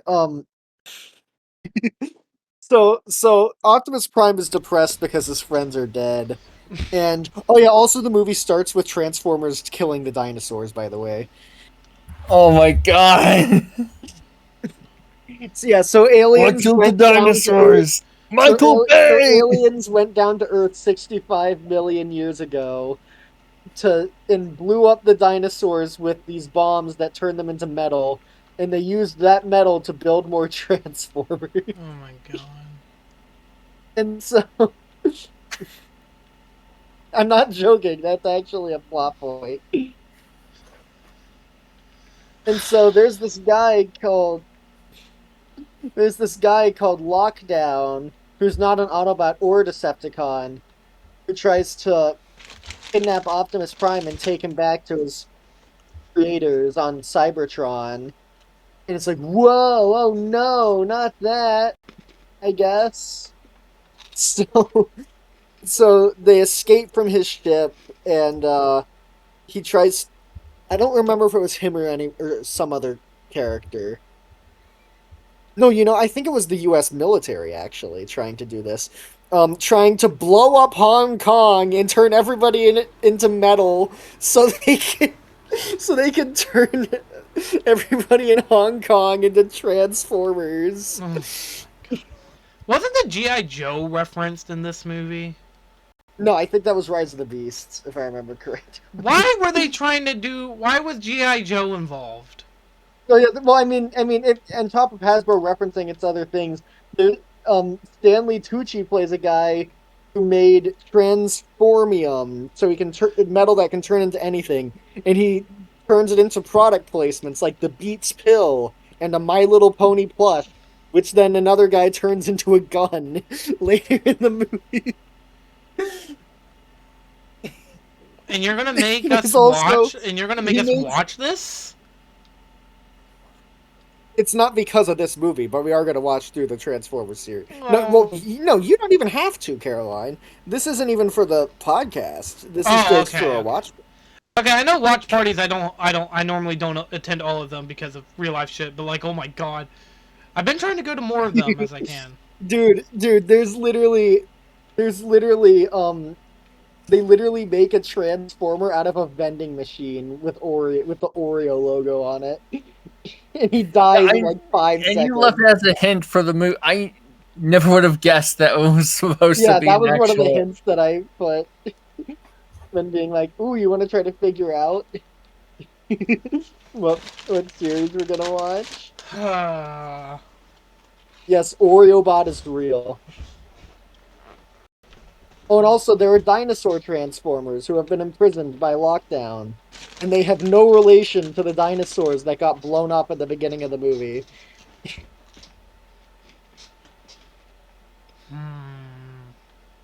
There's literally a scene where Mark Wahlberg crashes into a Bud Light truck. Then it shows like a shot of a bunch of Bud Light bottles on the ground, and there's a guy screaming at him. So he picks up a Bud Light bottle, smashes the top of it against that guy's car, and starts drinking Bud Light. This sounds awful. Was it? What movie was it that had the kid from Game Shakers in it? Which Transformers movie was that? Game Shakers? Bumblebee, but I don't know what you're talking about. Yeah, he was the kid from Game Shakers, the Nickelodeon show. What was his name? I can't remember. Wasn't he in one of the Transformers movies? I don't know. I thought he was. I just know. Oh yeah, also Mark Wahlberg's line delivery in this movie is hilariously bad. It's like, I'm an inventor. If I can figure out what makes these robots tick, I can be But a the famous question is, inventor. Roxy, is What? it better or worse than The Happening? What's the happening? A M. Night Shyamalan movie. It's the I one don't. where he goes, "What?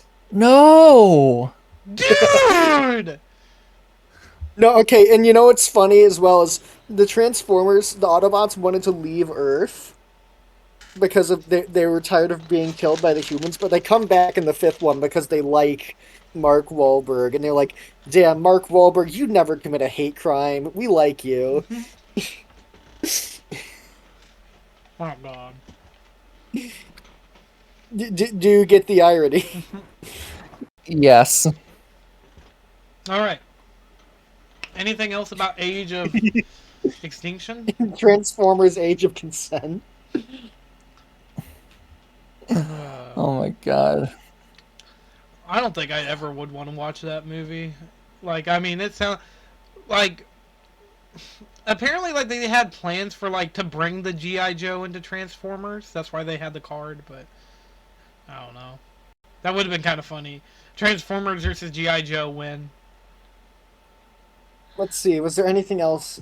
Any other ridiculous things I can think of right now?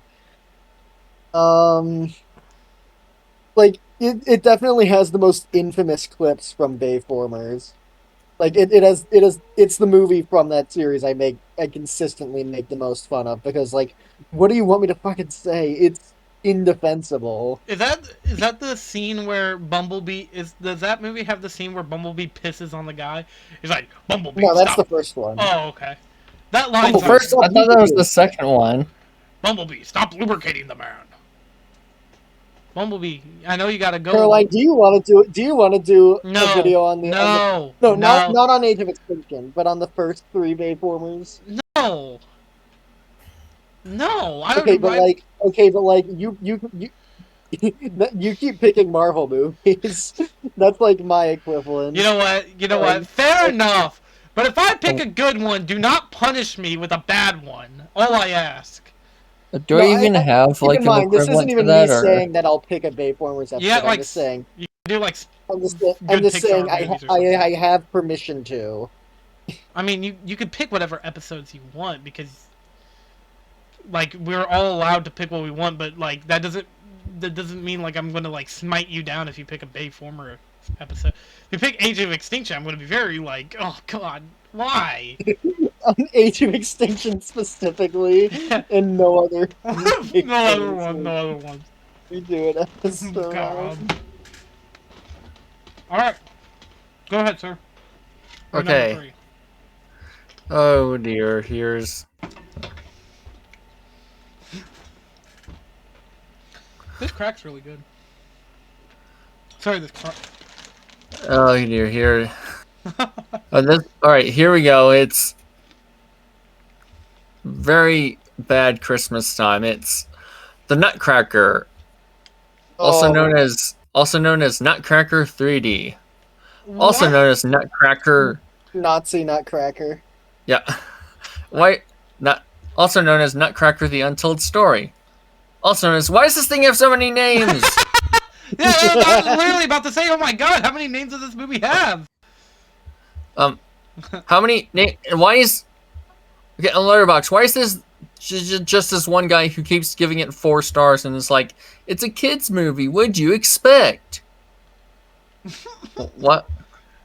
I don't know if he's meaning this jokingly or not. If not, I'll tell you why you shouldn't say that. But yeah, this movie is. Imagine you all know the Nutcracker story, right? No, I actually do not. Well, there's this one, the art house director, somewhat, who's like, what if we retold that story, but in 3D with hideous CGI, and we made the rats Nazis. we made the rats Nazis, with the Rat King in particular being a mix between Hitler and Andy Warhol. And That's right, he does look like Andy Warhol. And we make it the most tone deaf World War movie ever. I forgot that he Well- was. I forgot that they made him look like Andy Warhol. Is he played by him? I think No. Andy Warhol was dead by the time this movie came Oh, out. okay, okay. Yeah. Andy He- Warhol is a fucking weird character. A weird character. This is a weird movie. No, I Not mean a like good the one. actual It's guy was fucking hideous. really weird. Like, it's fucking. Like I said, the 3D probably would look awful, especially with the Fair. CGI on the Nutcracker himself, which already Fair. looks creepy in practical effects form. Just look at him right here. Oh, you know what, sir? Can you put like the GIF of the rat face CGI? Hey, hang on, I'll find it. What I was gonna say was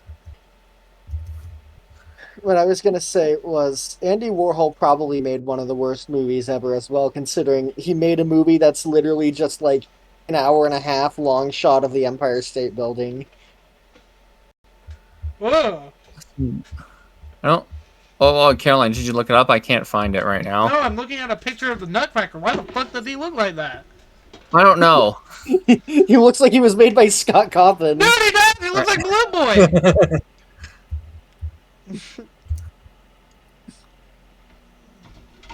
I love how I dark literally Walker can't is. find it. Hang on.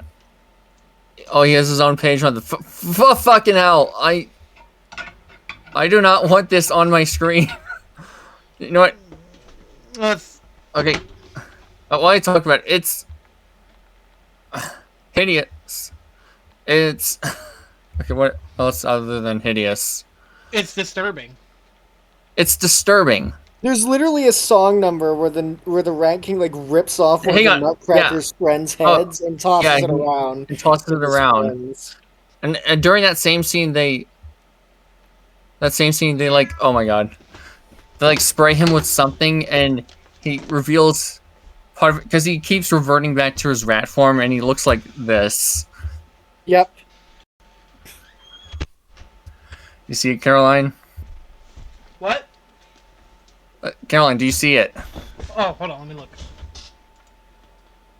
Oh my god! What the fuck is that? If they were intentionally making this to be creepy, if they succeeded, but I don't think they were, which is a real problem.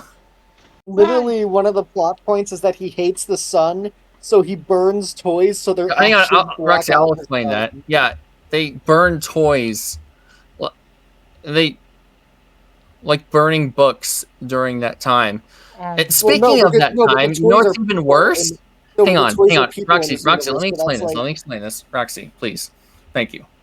What's even worse is that they 2 lines before it, we see before the main character goes to their world, which before that the rules are unclear on what's real and what's not, because she wakes up at one point as if it were a dream, but no, they are real, because it's in the original Nutcracker story, it was all a dream, as it's implied, but no, it's real here, and it's because it's very unclear, because we even see the rats beforehand going to the sewer, but that's Isn't the Uncle Albert Einstein in this one? Yes, Uncle Einstein, played by Nathan Lane. You can make the joke yourself. But something that this movie does make a joke of, there are 2 specific lines I remember before the girl goes into the ruined kingdom. It's that the Nutcracker explains how all dolls are alive, and the Rat King is like, you want to know what happens to a doll's soul when it burns? And we see a bunch of crying children piling up their dolls who are established to be alive in town square, ready to get burned to cloud out the sun for the Rat King. They can live in eternal darkness. Do you see the obvious parallels here? Especially with the whole Nazi rats thing. Why would Why would anybody even make this movie? Is my I question. don't. It's for. I guess it's the same excuse. This is for art. Or This it's like, is art. oh, so that's why the Rat King is Andy Warhol. I see. Yes, and during that same scene, he puts on a whole funny villain musical number, and he takes pictures of the crying children while laughing. This is genuinely one of the most disgusting things I've ever seen. Have you ever This seen the whole video movie, where Doug this and whole Rob movie, and how Walker it watch this portrays. movie for the first time? Have you ever seen the video where they do that? Because they Yeah, I've seen recorded it. themselves watching it for the first Yeah, time. this is generally just disgusting. This is more disgusting than Food Fight, mainly with how it portrays probably the darkest years in human history, and this not so colorful or hellish fantasy, No, like forever. Oh, not the good one. yeah. Just this dark, disturbing, just unpleasant. Also being completely tone deaf. Which, It's mind you, just yeah. No, I agree. This sounds like an awful, tragic movie. I hate it. I yeah. don't even want to watch it. I should say if we ever show it to Guy, it would probably be his number one new least favorite movie. What's his least favorite movie right now? Pirates 5? Yes. Yes, Pirates 5. Really? This is and I just why am I laughing? This is horrible. This is honestly horrible. Because it's so bad that you cannot possibly comprehend that a human made this. Yeah, Well, I can't even. like when I said I remember Oreo bot in Age of I even showed it. I even showed Hexia the Nostalgia Critics review, and it was late night, and she texted me like, can someone please explain to me how this got made? It's like a good point actually. The director must have had some serious dirt underneath everyone in order to allow this movie to even be made. Well, yeah, this sounds... I feel disgusted talking about it. I don't want to anymore. Let's just move on. Alright, my number 3. It's funny enough, it's the third movie in a trilogy. It is... Blade Trinity! The final install... Well, technically not final, because they had a TV series after. Of the Wesley Snipes Blade movies. I look back fondly at Blade 1 and 2 and think that they're both really good movies. Blade 1's better than 2, but Blade Trinity tried doing... I hate whenever studios get pretty successful. Change the formula away from what it's supposed to be. Instead of Blade Trinity being a way more darker movie like the first two, they made it more of a comedy action movie. Which, believe it or not, pissed off Wesley Snipes so much that he made the entire working process a living hellhole. Because he did not want to do it. And they needed him because they were like, if we don't do it without this Blade, then it ain't going to make money. Which it didn't. It flopped, and it killed the Blade franchise forever. Well, for a while. I mean, like, Blade the series came out, and it was, from what I heard, it was okay, but I haven't seen it. I haven't seen House of Chichen either, but, which is part of the Blade series. Anyways, so what happened was, after Blade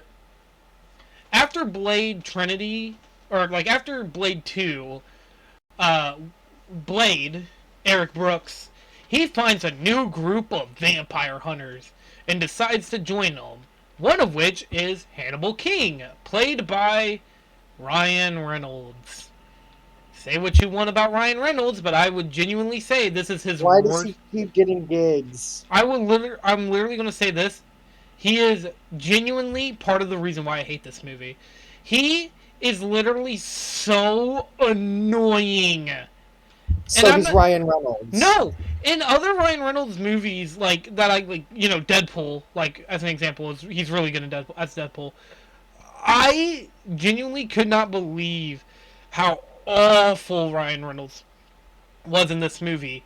And also, Wesley Snipes hated working with him because instead of Ryan Reynolds sticking to a fucking script, Ryan Reynolds just improvised most of it and tried making jokes out of it. Mind you, Wesley Snipes was a huge fan of Blade, and that's why he was okay with coming back for more movies after Blade 1. He wasn't just there to get money, and he felt like the entire reason why Ryan Reynolds was there was so then he could leech on and get more money out of it. Which, by the way, did not work because Blade 3 didn't do well. The plot is basically there's now a new group of vampire slayers in town, and they're going to kill more vampire. I don't know, man. It's literally just more Blade, but without the action. By the way, Wesley Snipes is a mixed martial artist. So literally, he was perfect for Blade. He knows how to fight. So why wouldn't you have him? And also, I believe he does most of his own stunts. So why wouldn't you have the guy who understands Blade enough to where he would actually come back and play it, and then make a movie that's so bad and has so little action? Blade doesn't do anything in this movie. He literally does nothing. He's not even the main character of this movie. Because now it's more focused on these new characters, this one woman and Ryan Reynolds, they just suck. As I stated before, Blade Trinity ruined the Blade franchise, and I cannot believe on how bad it was. I think legitimately when they brought back Wesley Snipes for another movie, for another Blade movie or something, I can't remember which movie I seen him in recently, they just kind of I think they actually brought him back for the TV show, from what I heard. They completely retconned Blade 3 and said Blade 3 never happened. So, that just shows you how worthless Blade Trinity was. Fuck Blade Trinity. I'm never gonna, I'm gonna watch it again one last time. This is one of the worst movies ever made. Do not watch it. Blade 1 and 2 are good, and I'm sick of pretending that they're not. They're awesome. We all watched, me, Sir, and Roxy all watched Blade, and we loved it. So, yeah. Anyways, Blade Trinity. Awful movie. Your turn, Roxy. You're number 3. Oh, my number 3. Mm-hmm.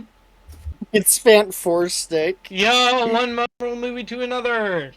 Yeah, originally I had that on my list, and then Roxy said they wanted Blade 3. No! What happened was, Roxy, we talked about it, and I said, do you want Fantastic or do you want Postal? And you took Postal anyways.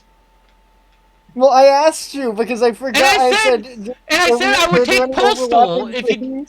I said I would take Postal because I played the game, so I would have more to talk about. So you just stole both of them. What an asshole move there, Buster. I didn't mean to. Well, what do you mean didn't mean to? You put it on the list. We talked about it. You don't think I meant to knock Buzz out the window, do you? You yes. Potato Head? That's Mr. Potato. Them Potato Head to you. Anyways, continue. Fantastic. Have you ever seen a movie so fundamentally boring? They got a director who didn't even want to make the movie. He wanted to make his own demented Fantastic Four horror movie. It's crazy. And have it be set in the same universe as his other movie, Chronicle. Which is stupid, by the way. I'm sorry. Look, Josh Trank probably had a good idea for Fantastic Four as a horror movie. But, oh my god. That's such a... Look, I don't mean to, bash on creative visions. But, guys... It's Fantastic fucking Four. They're not yeah, literally. This would be like if I made a movie about. I guess Transformers kind of has the same thing, but at least Bayformers is at least you can sort of do it with Transformers because Transformers, they have guns. They're literal military robots. Mm-hmm. But this would be like if I made a My Little Pony movie and it was a horror movie with a serial killer. Yeah, it doesn't make any sense. What? I mean, that's exactly what they did with Winnie the Pooh, unfortunately. Yeah, and what they did Sir, with in 100 years, in 100 years, you're just gonna see the My Little Pony slasher movie, and it's gonna be based on that episode where Piggy Pie goes insane. Gosh. No, that's okay. They already wrote fanfics about it. And Cupcake sucks. Anyways. I said it. Anyways, I want to bring up one thing about Fantastic Four, because I don't know if we ever talked if we talked about it in DMs or anything. Fantastic Four, this movie, because it's not called Fan-4-Stick, it's called Fantastic Four. But Fan-4-Stick's original idea was they were going to try to connect it to the X-Men. And then, like, they had a planned sequel and everything. And then as soon as the movie came out, and when it flopped, they're like, okay, you know what? Fuck it. Fuck this. Marvel won't get the rights to Didn't Josh Trank say the movie was bad before it came out? Which, on one hand, that's funny. On the other hand, that's a massive fuck you to everyone else who worked on it. Yeah, because there was, like, a lot of people who put time and effort into this movie, and they're like, well, at one point, I had a creative vision. You guys will never see that vision. And there's, like, a lot of people that are like, Josh Trank should be allowed to make his own superhero movie that's like that. I'm like, look, here's the thing. If you're going to make a superhero movie, any superhero movie, you're gonna be told by people who, like, are funding you that, hey, like, I'm not all for meddling, because then you get movies like Suicide Squad, but, like, guys, whenever there's, like, pre-established lore, and you try taking that and try making it something it's not, it ain't ever gonna work well. Look at Suicide Squad as an example. Look at, Batman v Superman. You know that Transformers: The Last Night introduced Decepticons in a Suicide Squad montage and killed them off in a shorter amount of time than the montage itself. Oh my god. Well, anyways, back to Fan-4-Stick. Continue, Roxy. Sorry.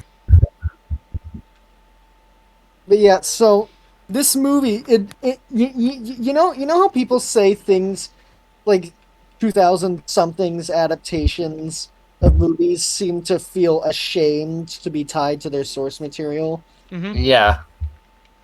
This movie didn't even come out that decade, and it feels like that. It really does, doesn't it?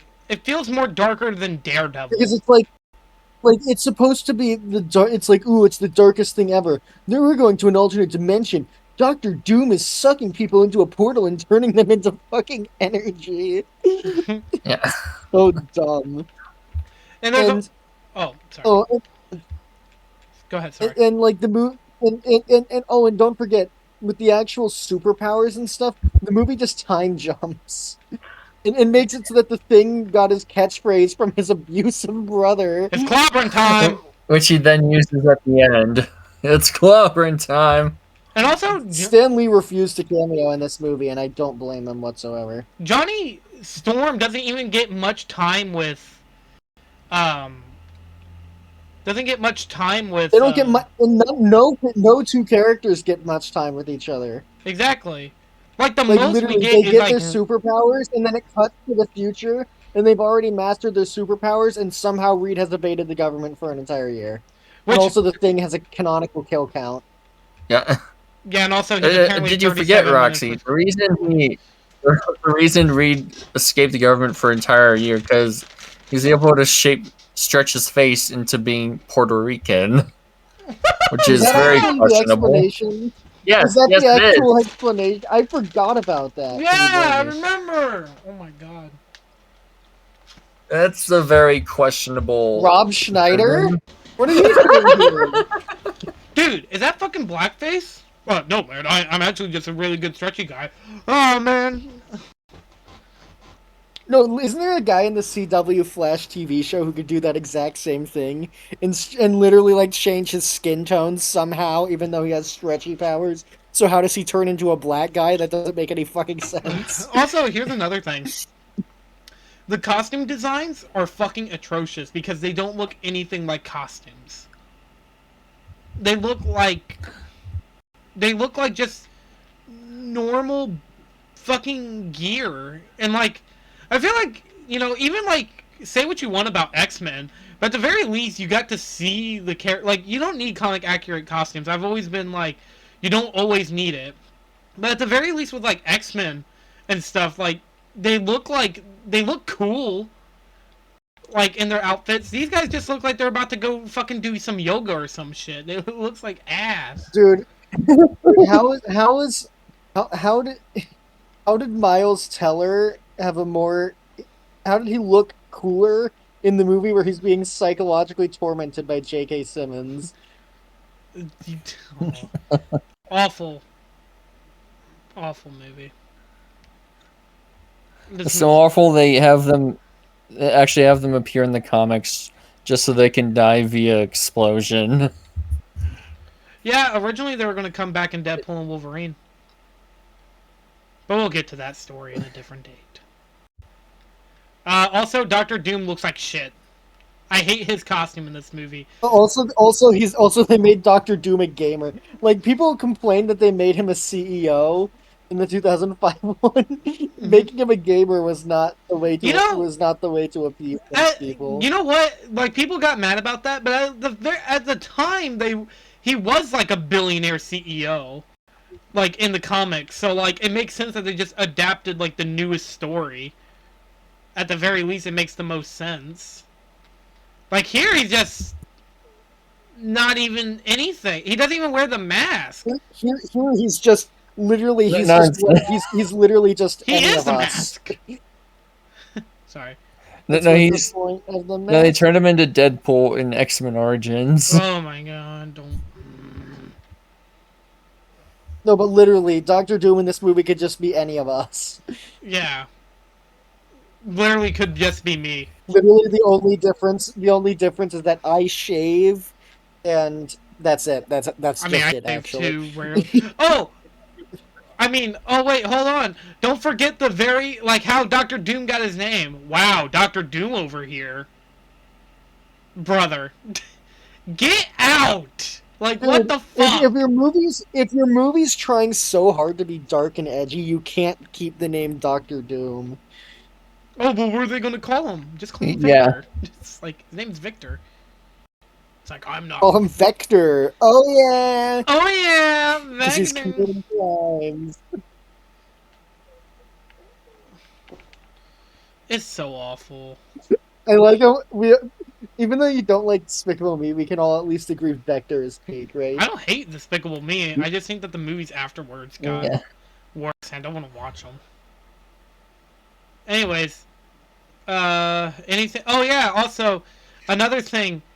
Like they were gonna appear apparently they were gonna appear in X-Men Days of Future Past. I don't know how the fuck that would work, but if they would have actually done that, I feel like I would have been like, well, maybe then they'd get out of their comic book, like get out their comic book designs and shit. No, now I don't care. Well, you want to know? Do you want to know the actual reason this movie is directed by a guy named Josh Trank? Well, because he made another a horror movie. Like he made like a horror super. No, it's made by They asked him to make it because this movie is designed to put you to fucking sleep. Oh, ha ha ha.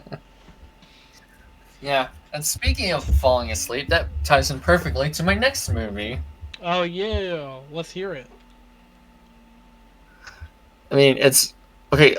Even though I think I'm the only one who doesn't have a Marvel movie on their list, because this definitely rivals Eternals for like the most boring movie I have ever seen in my life. What is it?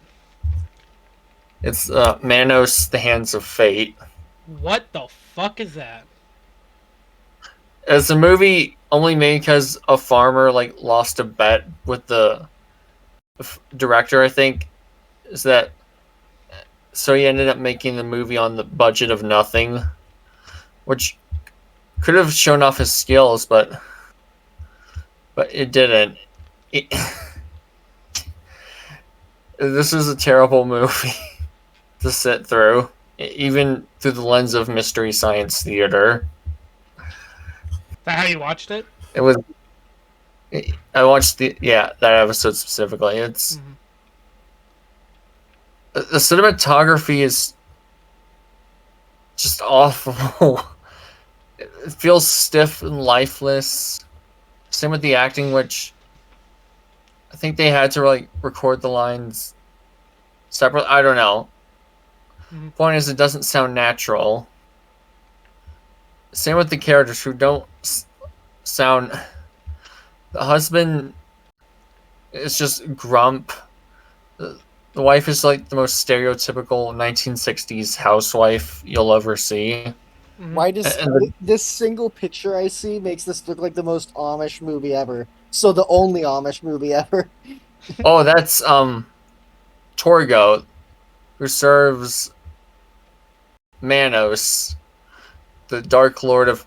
Manos is literally just Spanish for hands. I mean, this movie's title is Hands, the Hands of Fate. Oh, God. That's great. Yeah.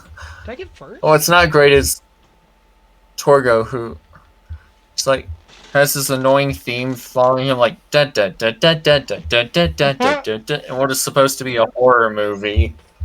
And the plot's really confusing because it says it's like they. So apparently, Manos has all these wives that have been sacrificed, and he wants to get the man's wife, but debating whether to kill the child or not. I don't. It's so poorly made that it doesn't make any sense. Even if you were to have, if it was competently made, the script fundamentally does not work. It's mostly shot at night in the dark where you can barely see anything. Mm-hmm. And the ending's confusing because apparently the husband takes over and he has both his wife and daughter as part of his spooky harem. Mm-hmm. It's like, what? Literally nothing here makes sense. Nothing is. And like, so I've tried to sit through it multiple times. I couldn't do it once without falling asleep. At least once. Huh. Because it's not engaging whatsoever. Oh, It's just nauseating. the hands of hands. And just hearing the same songs, especially Torio saying da da da da da da da da da da da da da da da. It's not suspenseful. It's not engaging. It's not. It's just. Oh my god! I can't even stand it. I guess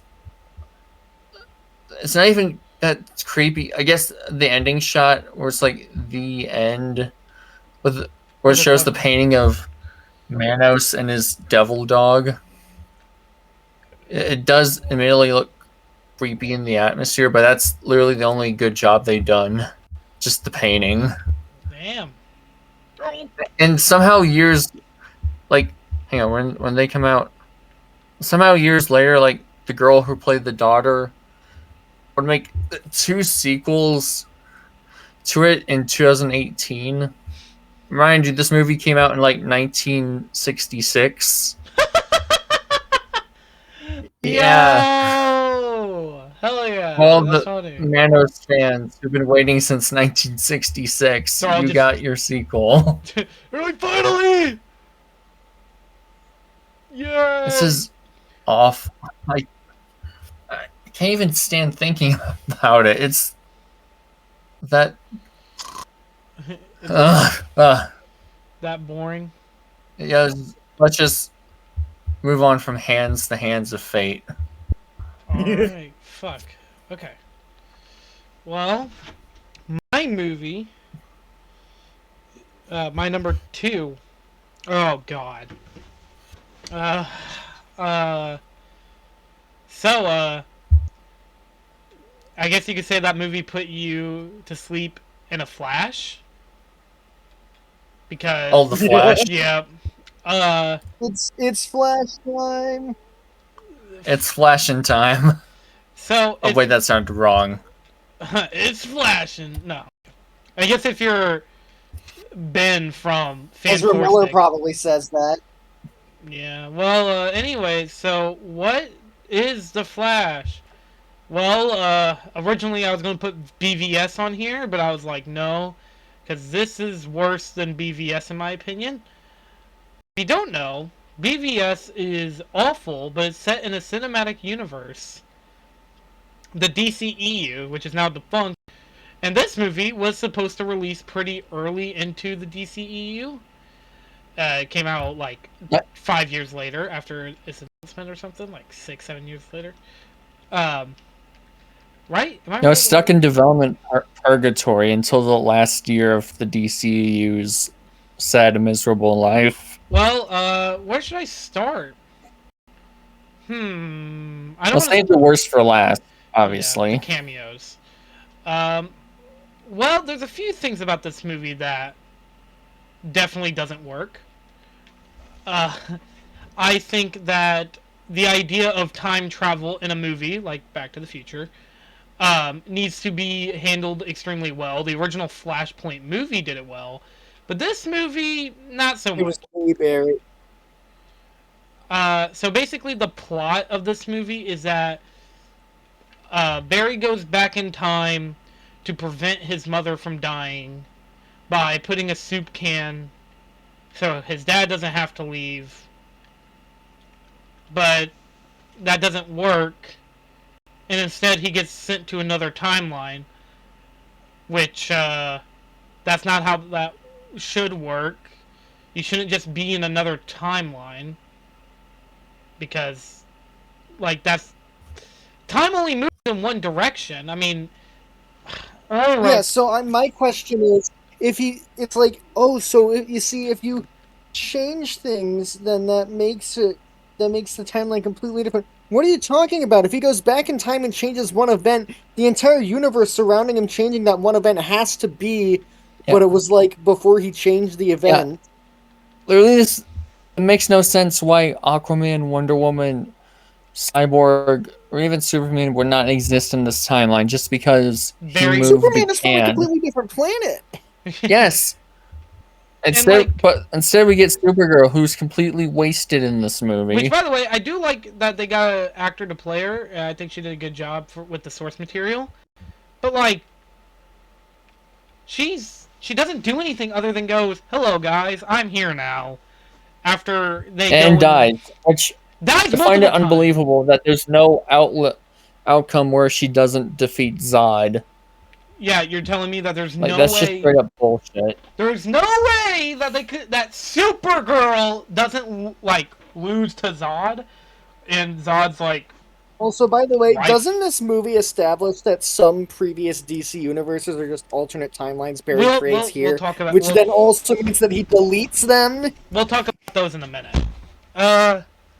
Which basically, also, with the time travel, it also means that, like, Barry can never go back to his timeline.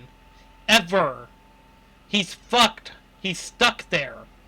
There's no way for him to go back because the damage is already done. So he basically just fucked himself out of the DCEU. Which, I mean, I guess is good for him because now he's in the George Clooney verse, but we'll talk about that later. What else to talk about other than how basically that universe is fucked now? Oh yeah! There's also the fact that there's two Barrys in this movie. They suck. Both of which are unfunny. He's Batman? Oh god. Wait, he's Batman? When was the last time we made that joke? Oh, it's been so long, actually. Which, by the way, Barry does nothing in this movie. Like, the other Barry just is like a fucking dumbass teenager who goes around and fucks shit up because of course he is. And then there's normal Barry, who is like, okay, this is going to be confusing. We're going to call one Barry and one Terry, just so then I'm not just constantly like, oh, there's this Terry, then there's this. Okay, so, what happens is, since Barry is now stuck in this timeline, he's trying to reform the Justice League to save this universe from General Zod's invasion. Which, honestly, you could say is quite admirable. Like, I mean, hey, you know what? At the very least, he's going to try to help these guys before death and destruction, and since he's the Flash, he's extremely fast. He could be able to stop them. No, actually, even though they have two Flashes, a Supergirl, and a Batman, and we'll get to Batman in a minute, none of them are able to defeat Zod and his army. Like, okay, Superman was able to defeat Zod on a one-on-one. Yet, not even like 2 flashes, which by the way, they are so in sync with their powers that they were able to tag team a Kryptonian. So like, you're telling me you guys can't even fucking fight all together? Supergirl at the very least should be able to snap the fucker's neck. But no, I guess not. I guess these guys are just sucky. Okay. So then what happens after the death of, like, this universe, basically? I want to talk about Batman. I want to talk about Batman because this pisses me off a lot. So Michael Keaton's Batman is in this movie from the first 2 Batman movies. If you don't know, Batman and Batman Returns specifically is what I'm talking about. But basically, they wanted Christian Bale to come back to play Christopher Nolan's Batman, but he declined. Probably to go work on Thor: Love and Thunder, but still, I'd rather him do that than come back as Batman to die in such a pathetic way. And basically, whenever this Batman hears that the world's gonna end, do you know what he says? Pass. What? I'll just let this universe die. Fuck it. He literally, like, Barry's like, dude, this world's gonna end. Do you want to help it? And he's like, pass. What do you mean, pass? Your ass and your friends are going to die. Do you not get that, you dipshit? You're going to get your universe killed because you're too lazy to help? Anyways, he eventually does help. Man, I don't really feel like it. He does help, and the one good scene in this movie is when the original Danny Elfman music starts playing when he jumps from the bat jet. It's like that dun dun dun dun dun. I thought that was a good scene because like it was the first time we're seeing this Batman in nearly 30 years. Let's see him in action. What does he do? He beats up a few guards. He helps the other Barry gets his superpowers back. And then he kamikazes himself into a fucking Kryptonian ship for some reason. And dies. And then they bring him back. And then he decides to go on one-on-one with a Kryptonian. And then dies. And then when Barry tries to go back, he's like, no. I know that you went back in time to bring me back. Don't do it. Which is like... How? How do you know that? How does he know time travel existed? From what I known... I don't think that the Batman ever time traveled in that universe. Like, come on, man. Other than that, it basically just destroys that universe. And then at the end of the movie, the evil Barry's like, no, I'm evil, and you're going to destroy the timeline by doing this. And then a bunch of universes appear out of nowhere, including Christopher Reeve's Superman and Supergirl from the 1980s. I can't remember the actress names. The original 19... By the way, aren't those actors, like, dead because Yes. of how long ago their movies were? Yes. Yes, they're dead. Wow, real classy. Grave robbing, huh? Sounds like a smart idea. Which, by the way, there is an argument that, well, the family signed off on it, so it's fine. But, like, that's not them. the person. That's not them. They're dead. One of which possibly ended their own life because of Superman, which was the 1950s Superman that appeared. Which... Oh, Adam West Batman also appears, but he doesn't have his little ear flaps, so he literally is just man for some reason. Oh my god, this is so stupid. And then the movie ends with Barry being like, oh, well, what if instead of me fucking with the tomato soup, what if I just make it to where they can see my dad on the CCTV footage? You're still fucking with the time! With the past! You're fucking stupid! So he didn't learn anything. Yes, he doesn't learn anything. He gets stuck in the George I Clooney love characters who don't learn anything. Which, by the way, there was a planned deleted post-credit scene where Batman, Ben Affleck's Batman, was stuck in the nightmare dimension because of what Barry did, because Barry would obviously no longer be there to help with Justice League 2. Oh, wait, that didn't happen? Okay. Anyways, that's how the movie ends. Awful movie. waste of everybody's time, effort. Just if the DCU ever brings in the Flash, please don't make it time travel. I don't think like superhero Time movies. travel. Well, The thing about time travel is it and interdimensional travel are like the fastest ways to break your story. unless you explain it really well, like Back to the Future. Well, and also, like unless your story is explicitly about that sort of thing, like Rick and Morty, obviously doesn't have an issue with this. Mm-hmm. In fact, literally one of the first episodes of the show is dedicated to highlighting one of the biggest problems in your writing if you have interdimensional travel, and the show just straight up embraces that nothing matters because of it. Yep. Anyways, that's my number 2. Fuck the Flash and fuck Ezra Miller. You're a piece of shit. I hope you don't get Oh, any I more. guess it's my turn. Yep, you're number 2. My number 2 is Amelia Perez. Yep. What can I say that hasn't been said already? A white French guy tries telling a trans Mexican person's backstory. It's so awful. From what I've heard, I have not watched it myself. I don't care. Also, it's a musical with 0 good songs. Yeah. But yeah, it's a movie that's like, oh guys, we're gonna make a movie about a trans person who's also Mexican. Okay, that's not so bad. They're also a drug dealer and beat their wife. What? They don't cook, do they? Like anybody at Can you believe that this movie won a ton of Oscars because the Academy's a joke? No, aren't they super smart? No. No.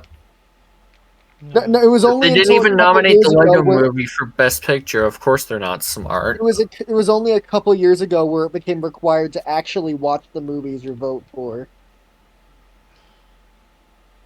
I hope they. Because you know that the Academy, the people voting for Best Animated Feature, don't Watch it. actually, until recently, they didn't actually watch the movies. They just went with whatever their kids Yeah, liked. you told me. Goodness. Well, so Amelia Perez. What about it? What about it? Oh, there we go. Yeah, so its biggest sin is being boring. First off, but also it's a genuinely indirectly harmful movie towards the people it's trying to represent, both trans people and Mexicans. Like it's bad for both. Mm-hmm. I'm pretty sure Shea Frillis said that he heard somebody say that this movie would be like if one of the 9/11 terrorists transitioned and apologized because Amelia Perez is a fucking cartel member. Jesus. I can't wait till we do top 5 worst shows. I can't wait till that happens. Wait, sorry. Why would we watch all the way through? I mean, as in like, how could we do that? Sorry, I was just thinking about it because like this is like the last like fully media focus. Like, I mean, we do have like the finale, but like, I'm meaning like as in like broad strokes. Unless we do top 5 best albums and top 5 best books, which I don't even know how I get footage for top 5 best books. But sorry, continue. We're adding books to our lineup? I don't think that would be the best idea. I don't read. We could do it. We could do an episode on a book if you want. No, I don't read. I don't read Richards. Comic books maybe, but Okay, regular books, so we'll I have don't to do an know episode how on that the would one work. book you have read, the Bible. I'm joking.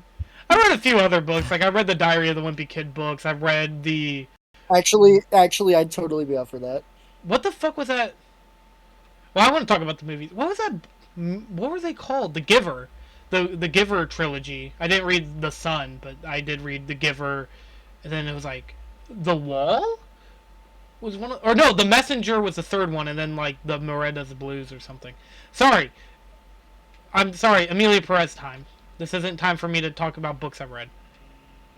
Hey, I mean, if we do like top 5 favorite books, Hey, I you could know bring my what though, sister. Caroline? You also have a personal stake in this. You little slimy. I thought for a minute you were literally about to call me the F slur for some reason. I was literally about to be like, okay, that was completely uncalled for. Would you like me to? No, you want me to call you that? You want me to call you that? No, I'm good. It's like in the SpongeBob movie. Did you see my underwear? No. No. Would you like to? No. Oh, Anyways, back to Amelia Perez. But yeah, so like on the topic of offending everybody here, so what? Well, no, sir. None of this applies to Sir. what? But Caroline, guess what? At the end of the movie, Amelia Perez dies in a car crash, and then becomes Jesus. an icon of Christianity, with people walking around with like statues of her over Jesus's face. Oh my God. Yes, that actually happened. Which, by the way, I'm sure that makes it even more offensive to Mexicans, because isn't Christianity big in Mexico? I think so, actually. I think it is as well. What is with just like movie directors just wanting to be like the most offensive shit ever? Like, they just want to be like super offensive, have no fucking substance. Except for the differences with Amelia Perez, like they just go after everybody for no fucking reason. That's not the joke of the movie. The worst part about that is that we're not done yet. The difference, Caroline, is Amelia Perez wasn't even trying to be offensive. Exactly, that's the worst part. That's another movie that we will be talking about here in a minute. Continue. Sorry, I just. Oh man. Is there anything else you want to say about Amelia Perez? I don't know. I thought. Oh, right. I thought this was the worst movie I had ever seen. I mean, music is my actual third place, but Sir's going to be talking about that, I'm sure. So I didn't put it on my list. But yeah, this was my first place, and then I remembered, oh, that's right. There was one movie that I watched that was even worse. Mm-hmm. I'm the little... And by the way, I watched it against my will, so please nobody blame me for it. Okay, also, the reason why I brought up top 5 least favorite TV shows, I wanted to talk about F-Zero Climax, but anyway, sorry. Alright. Sir? Yep. The final... Generally... Well, you got... Mention the movie that offends everyone except me. Here we go. I'm even holding a plushie for comfort. You can't see us. Is it the Charlie Morningstar one? I was going to say it was of my comfort character, but you know me too well, Roxy. Actually, just kidding. You can never know your friends too well. But I'm gonna pull out the sir, I know your address. 159. No, sir. I'm gonna pull out the transformium and turn your Charlie Morningstar into a gun. No, please no. Hey, if you do that, sir, can I see your Charlie Morningstar plush machine gun so I can terminate myself, please?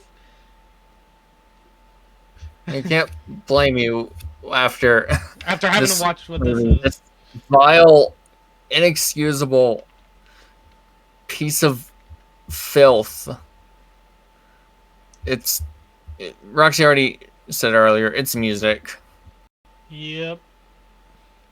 We all knew this was coming. We all knew this was coming. We did a full episode. I had even have a Letterboxd review written down if you want me to go more into detail. But basically, it just pisses me off in so many different levels, you know? For no reason. And for no reason.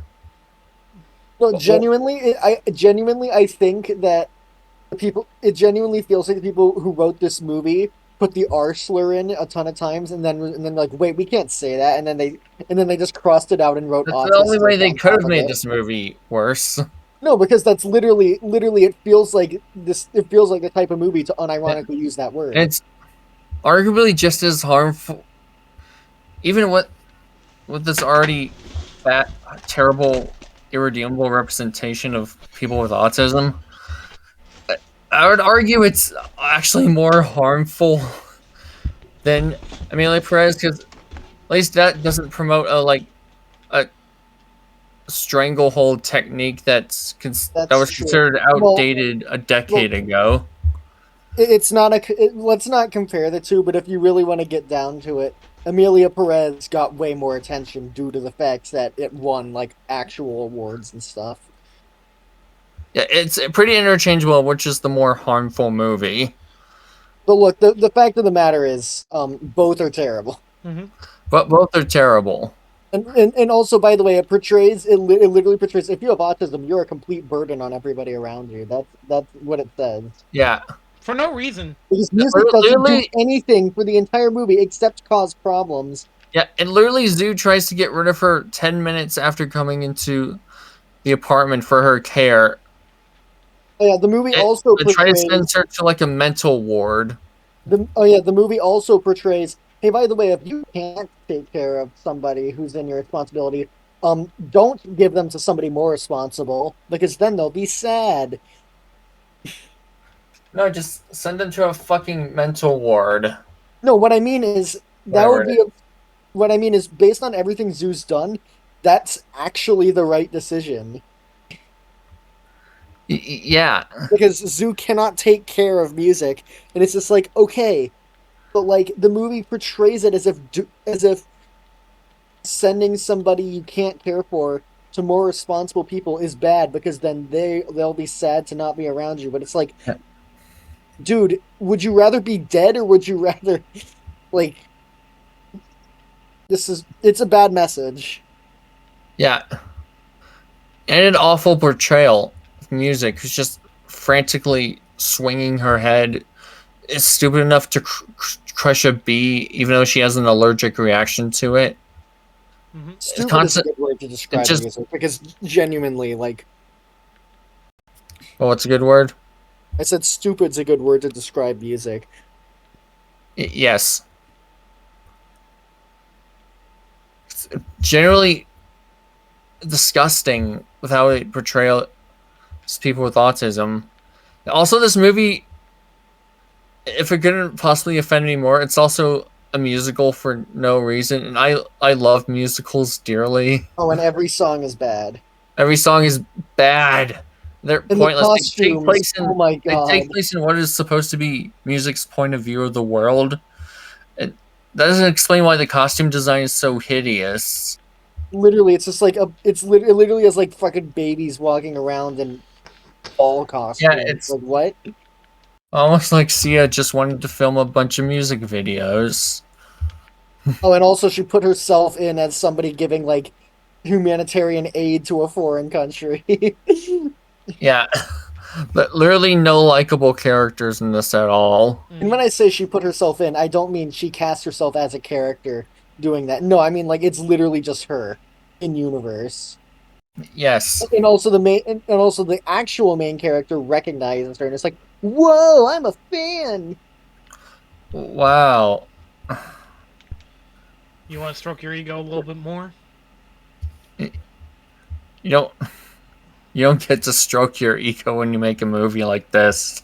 Maybe she's just a bad filmmaker. Yeah, this is her directorial debut. Like, the only movie she's directed. Did you get the reference I was making? Yes. And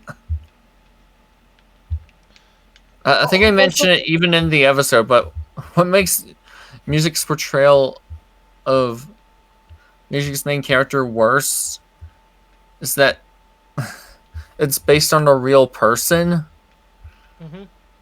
named Stevie. Yeah, and who Sia's best friends with. I think that even got worse when you look at photos of him and he's like, oh, so you're portraying this man. You're portraying this male black guy with the small, like, white girl. Funny. Ironic. But even behind the scenes, this movie is just straight up irredeemable. in my eyes. I generally cannot think of... It is the only movie to date to earn my 0 out of 10 score. Because I hate it with all my... Heart? fucking heart. Yes, it's the most insulting, offensive, Dehumanizing. terrible piece of shit. And everything it does. Literally, I'll use it on Sponge on the Run. I'll use it here. But generally, fuck this movie and everything it stands for. It is the actual worst movie I've ever seen in my life. We're not at number 1, sir. But yes, we are. Yes, we are. Oh, right. You're right. You're number 1. Okay. Yep. We're at round for number 1. I'm stupid. I'm a dummy. I'm music. That's the... I just read... Link in the description. Just read my Letterboxd review or watch the episode if you want me to go in more detail. Yeah. Oh my goodness. And hopefully we don't do it for watch parties, because I genuinely don't have it in me to relive the horrors. I think that's gonna be... I think that was already set. I think Guy already said that's gonna be like her 200. Is it? Well, he better change his fucking mind, because I'm not gonna rewatch it ever. You don't have to. You should just not attend if that happens. If it does, yeah, I won't attend at all. Just let me know the best jokes that come out of the watch party. That's it. That's it. See ya. a movie made by Sia about Sia. Anyways. Yeah, I'm done. Okay. I already know what your number 1 is, Caroline. It should be pretty obvious. Mind if I say it? Yeah, sure. X-Men Origins Wolverine. Yes. The movie that undoes every... Like, see, here's the thing. I mean, like, I'm betting nobody's shocked that I don't have, like, a movie that, like, offends me personally. But I feel like X-Men Origins Wolverine does offend me personally, because it feels like, oh, you liked Wolverine? Well, what if he was, like, always, like, a cool-ass, fucking smoking cigars that while walking away? What if he agreed to the program? Yeah. And, like, he goes after Sabretooth, which is his brother. And one thing I will say is, like, Sabretooth's backstory has, like, no, like, he could be Wolverine's brother or not. It doesn't matter. But it's kind of crazy that they retcon X-Men 1 and X2 for this stupid fucking plot to work. The entire plot of X-Men Origins Wolverine is basically Wolverine, like, he was a kid, then he got bone claws, then he got experimented on. Wolverine was a child? No way. Yeah, he was a child back in the 1800s, going by the name of James Howlett. He joined the Howling Commando, or not the Howling Commandos, that's Captain America. He joined during the Civil War, World War II, World War I, and then during the 70s, he was, like, with, like, a Black Ops group with Deadpool, Blob, William, and William Stryker was, like, the head of it. And then, Victor, not Victor, oh my god, his name is Sabretooth. And then he basically... Victor Von Doom. Oh yeah, he was one of them. And then, like, Wolverine goes on, like, a huge quest to find, where's Sabretooth? Where's the person who killed my wife, who just exists in this movie? So he becomes Weapon X, and then the rest of the movie is basically like, we're on a baby hunt, and don't think we don't know how to wean them out. Like, the entire movie. And then... You just call me Blob? Yeah, and, oh yeah, oh my god. So, if you don't know, there's a scene in the movie where Wolverine meets Blob. And he's like, which, by the way, Blob was never like that. He was always like a smaller guy. But he goes to Will. Wasn't he a Brotherhood of Mutants? Yes, he was.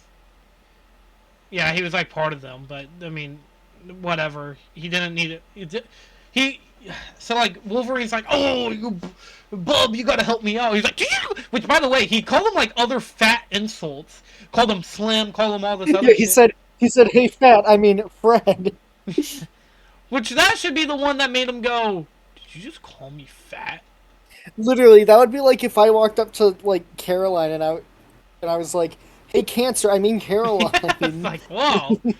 And then at the end of the movie, like Wolverine, like okay, so like brief spoilers for X-Men First Class.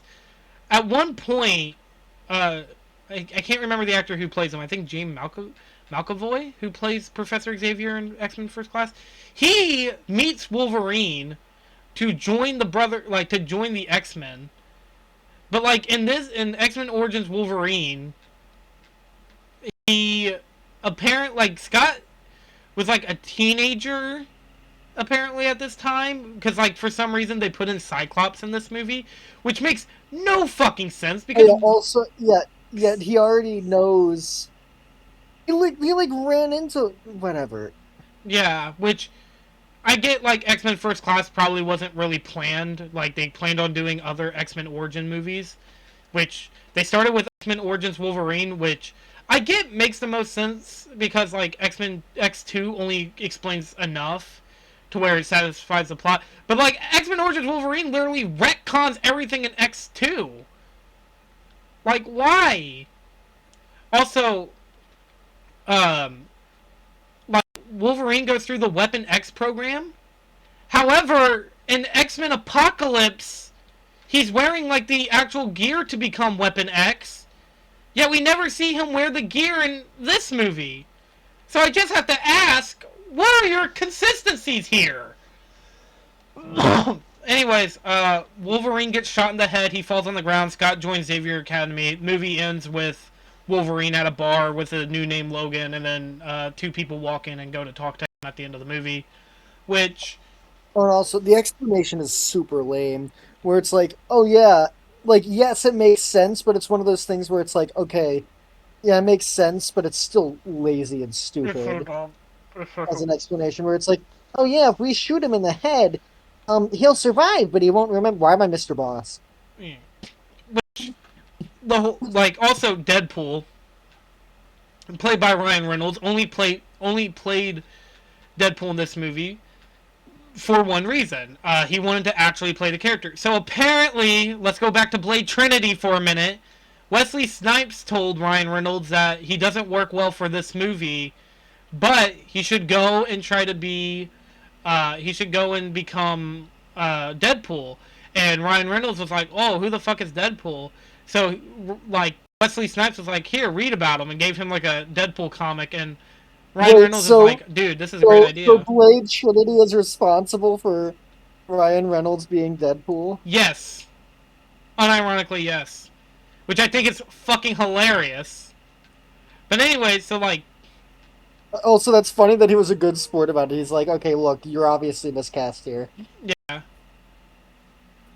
Which, by at the end of the movie, like, Deadpool, like, is shown to still be alive, obviously, to tease, like, a Deadpool movie that they were working on, but then they were like, no, we're not doing it, even though they had, like, recorded, like, test footage for the movie, and then it leaked online, then they're, like, people were like, oh, why is this not a thing already? And Fox was like, hey, Ryan Reynolds, do you want to be Deadpool in, like, a solo Deadpool movie? And he was like, yes. And then Deadpool became a thing. And then it turns out that Ryan Reynolds was the one who leaked the footage. Which I think is kind of funny. Anyways, X-Men Origins Wolverine kind of made me hate Wolverine for a little bit. And then I watched, like, I think I watched Days of Future Past, and I watched the Wolverine. I was like, dude, this guy's still cool. And then Logan made me go, okay. X-Men Origins is, like, the worst movie ever made, in my opinion. And I don't think that'll ever change. I hate it more than Fantastic Four 2015. I hate it more than Elektra, Black Widow. Yeah. That's just my stance on it. Okay. Roxy, you're number one. It's Sound of Freedom. So it's a movie that my mom forced me to watch with her.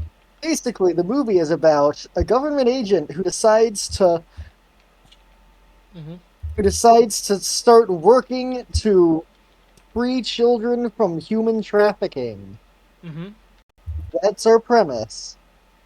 Does that sound like a movie that's at all, watchable? It's not. No.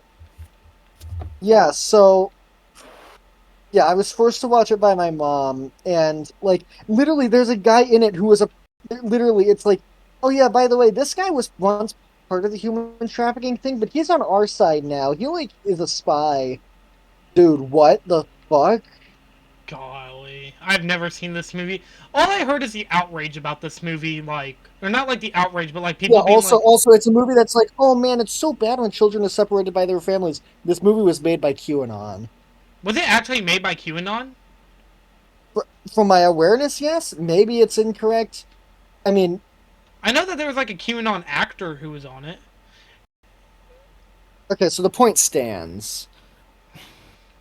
It's Gosh. also part of the reason that it was also so unwatchable is the fact, like, okay, this isn't even the movie's fault, but I still want to blame it. Is my mom watching the movie? I mean, like, she's Gen X. She's like the fucking target audience, I guess, for this sort of movie. So so she was watching it like a goddamn football game, like Ice Cube in War of the Worlds 2025. Like, god damn! Oh yeah! Touchdown! Save those kids! Like literally, it was unbearable. Touchdown! It's like Yes, genuinely, It's like she was AVGN cheering on during stopping Atari human Sports. trafficking like a fucking football game. Did she? Was there like a post-credit scene of the movie? Where Not it's that I like, remember. there was like a scene where it's like the actor was talking about human trafficking at the end or something. That's all I remember hearing about. I also heard like a lot of people saying that the government and like big corporations were trying to hide it because there was like one person who went to They're go see it, literally which when they went to go see it, it's like they're literally like the movie. scenes. They're literal scenes of children being preyed on in the trafficking ring. What? Jesus. Once again, I know I was forced to watch this, but like I still feel bad for having even seen it. Like this is like having seen Cuties, you know what I mean? Yeah. Which I haven't seen. Just get a Thankfully. certain taste of disgust from just looking at it. Mm-hmm.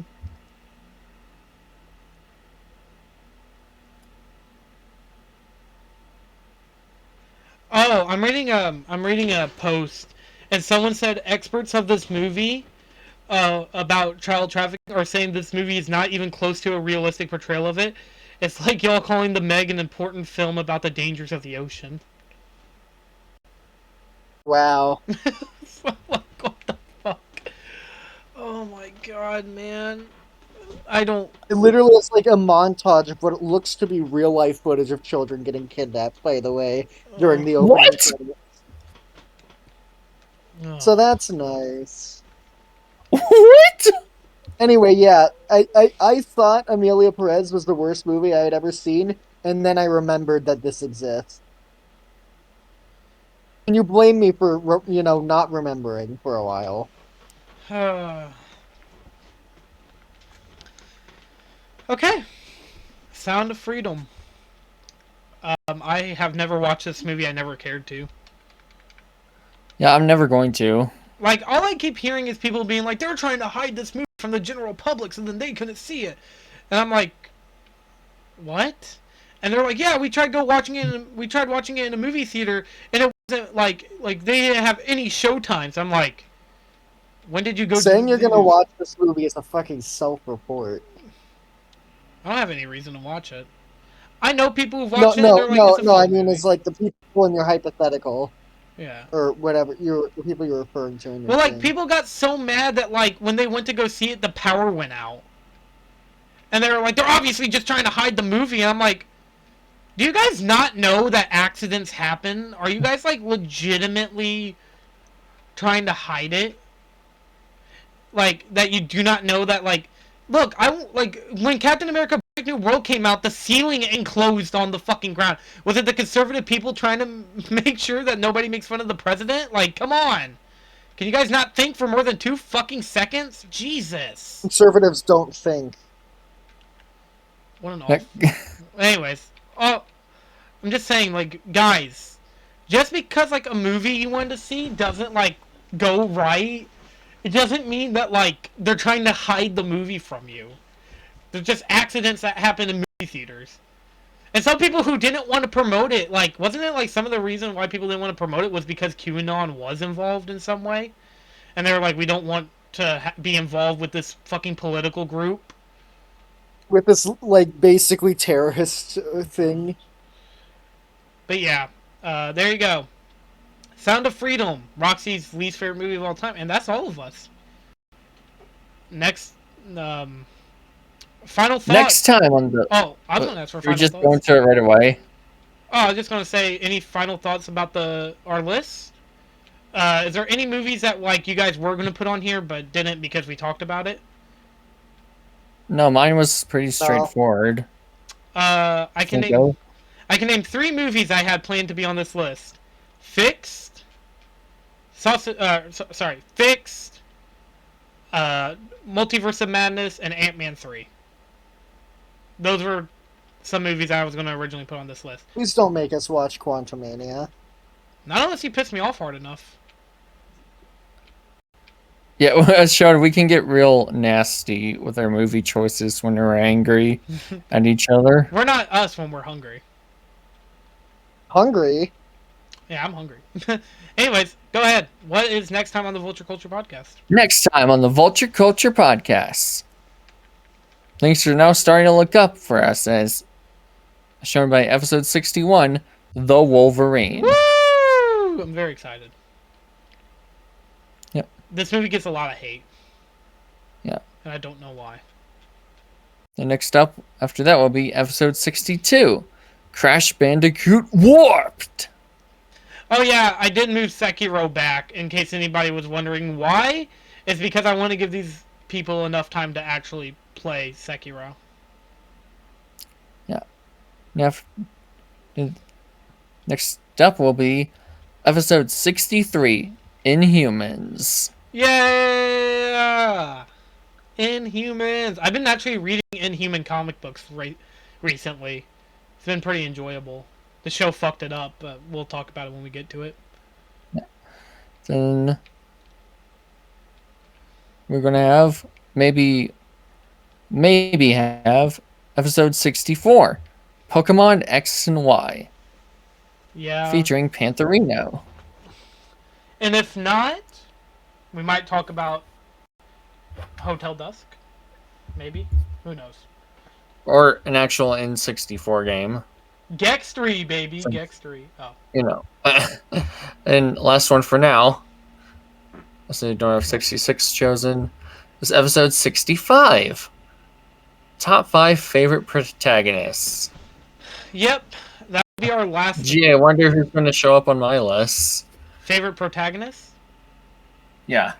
Shulk. Anyways. Yeah, episode 66 and 67 aren't picked out right. They're not, hence why we're stopping there. So that's all for now. Make sure to leave a like and comment as they help boost us in the algorithm, and subscribe because it's totally free. Make sure to leave your comments down below on the Shark Tale episode to pick what you would like to see us do for specials for season 4. Yeah. But don't pick anything. I guess since we mentioned the episode here, make sure to also leave your guesses on who will end up on our favorite protagonist lists. Yes, and leave your top 5 least favorite movies or worst movies. We're replying with an emoji cookie if you're 100% accurate. Yeah. Which I have not worked on the list, so I can't wait to actually work on it. I think I already got mine.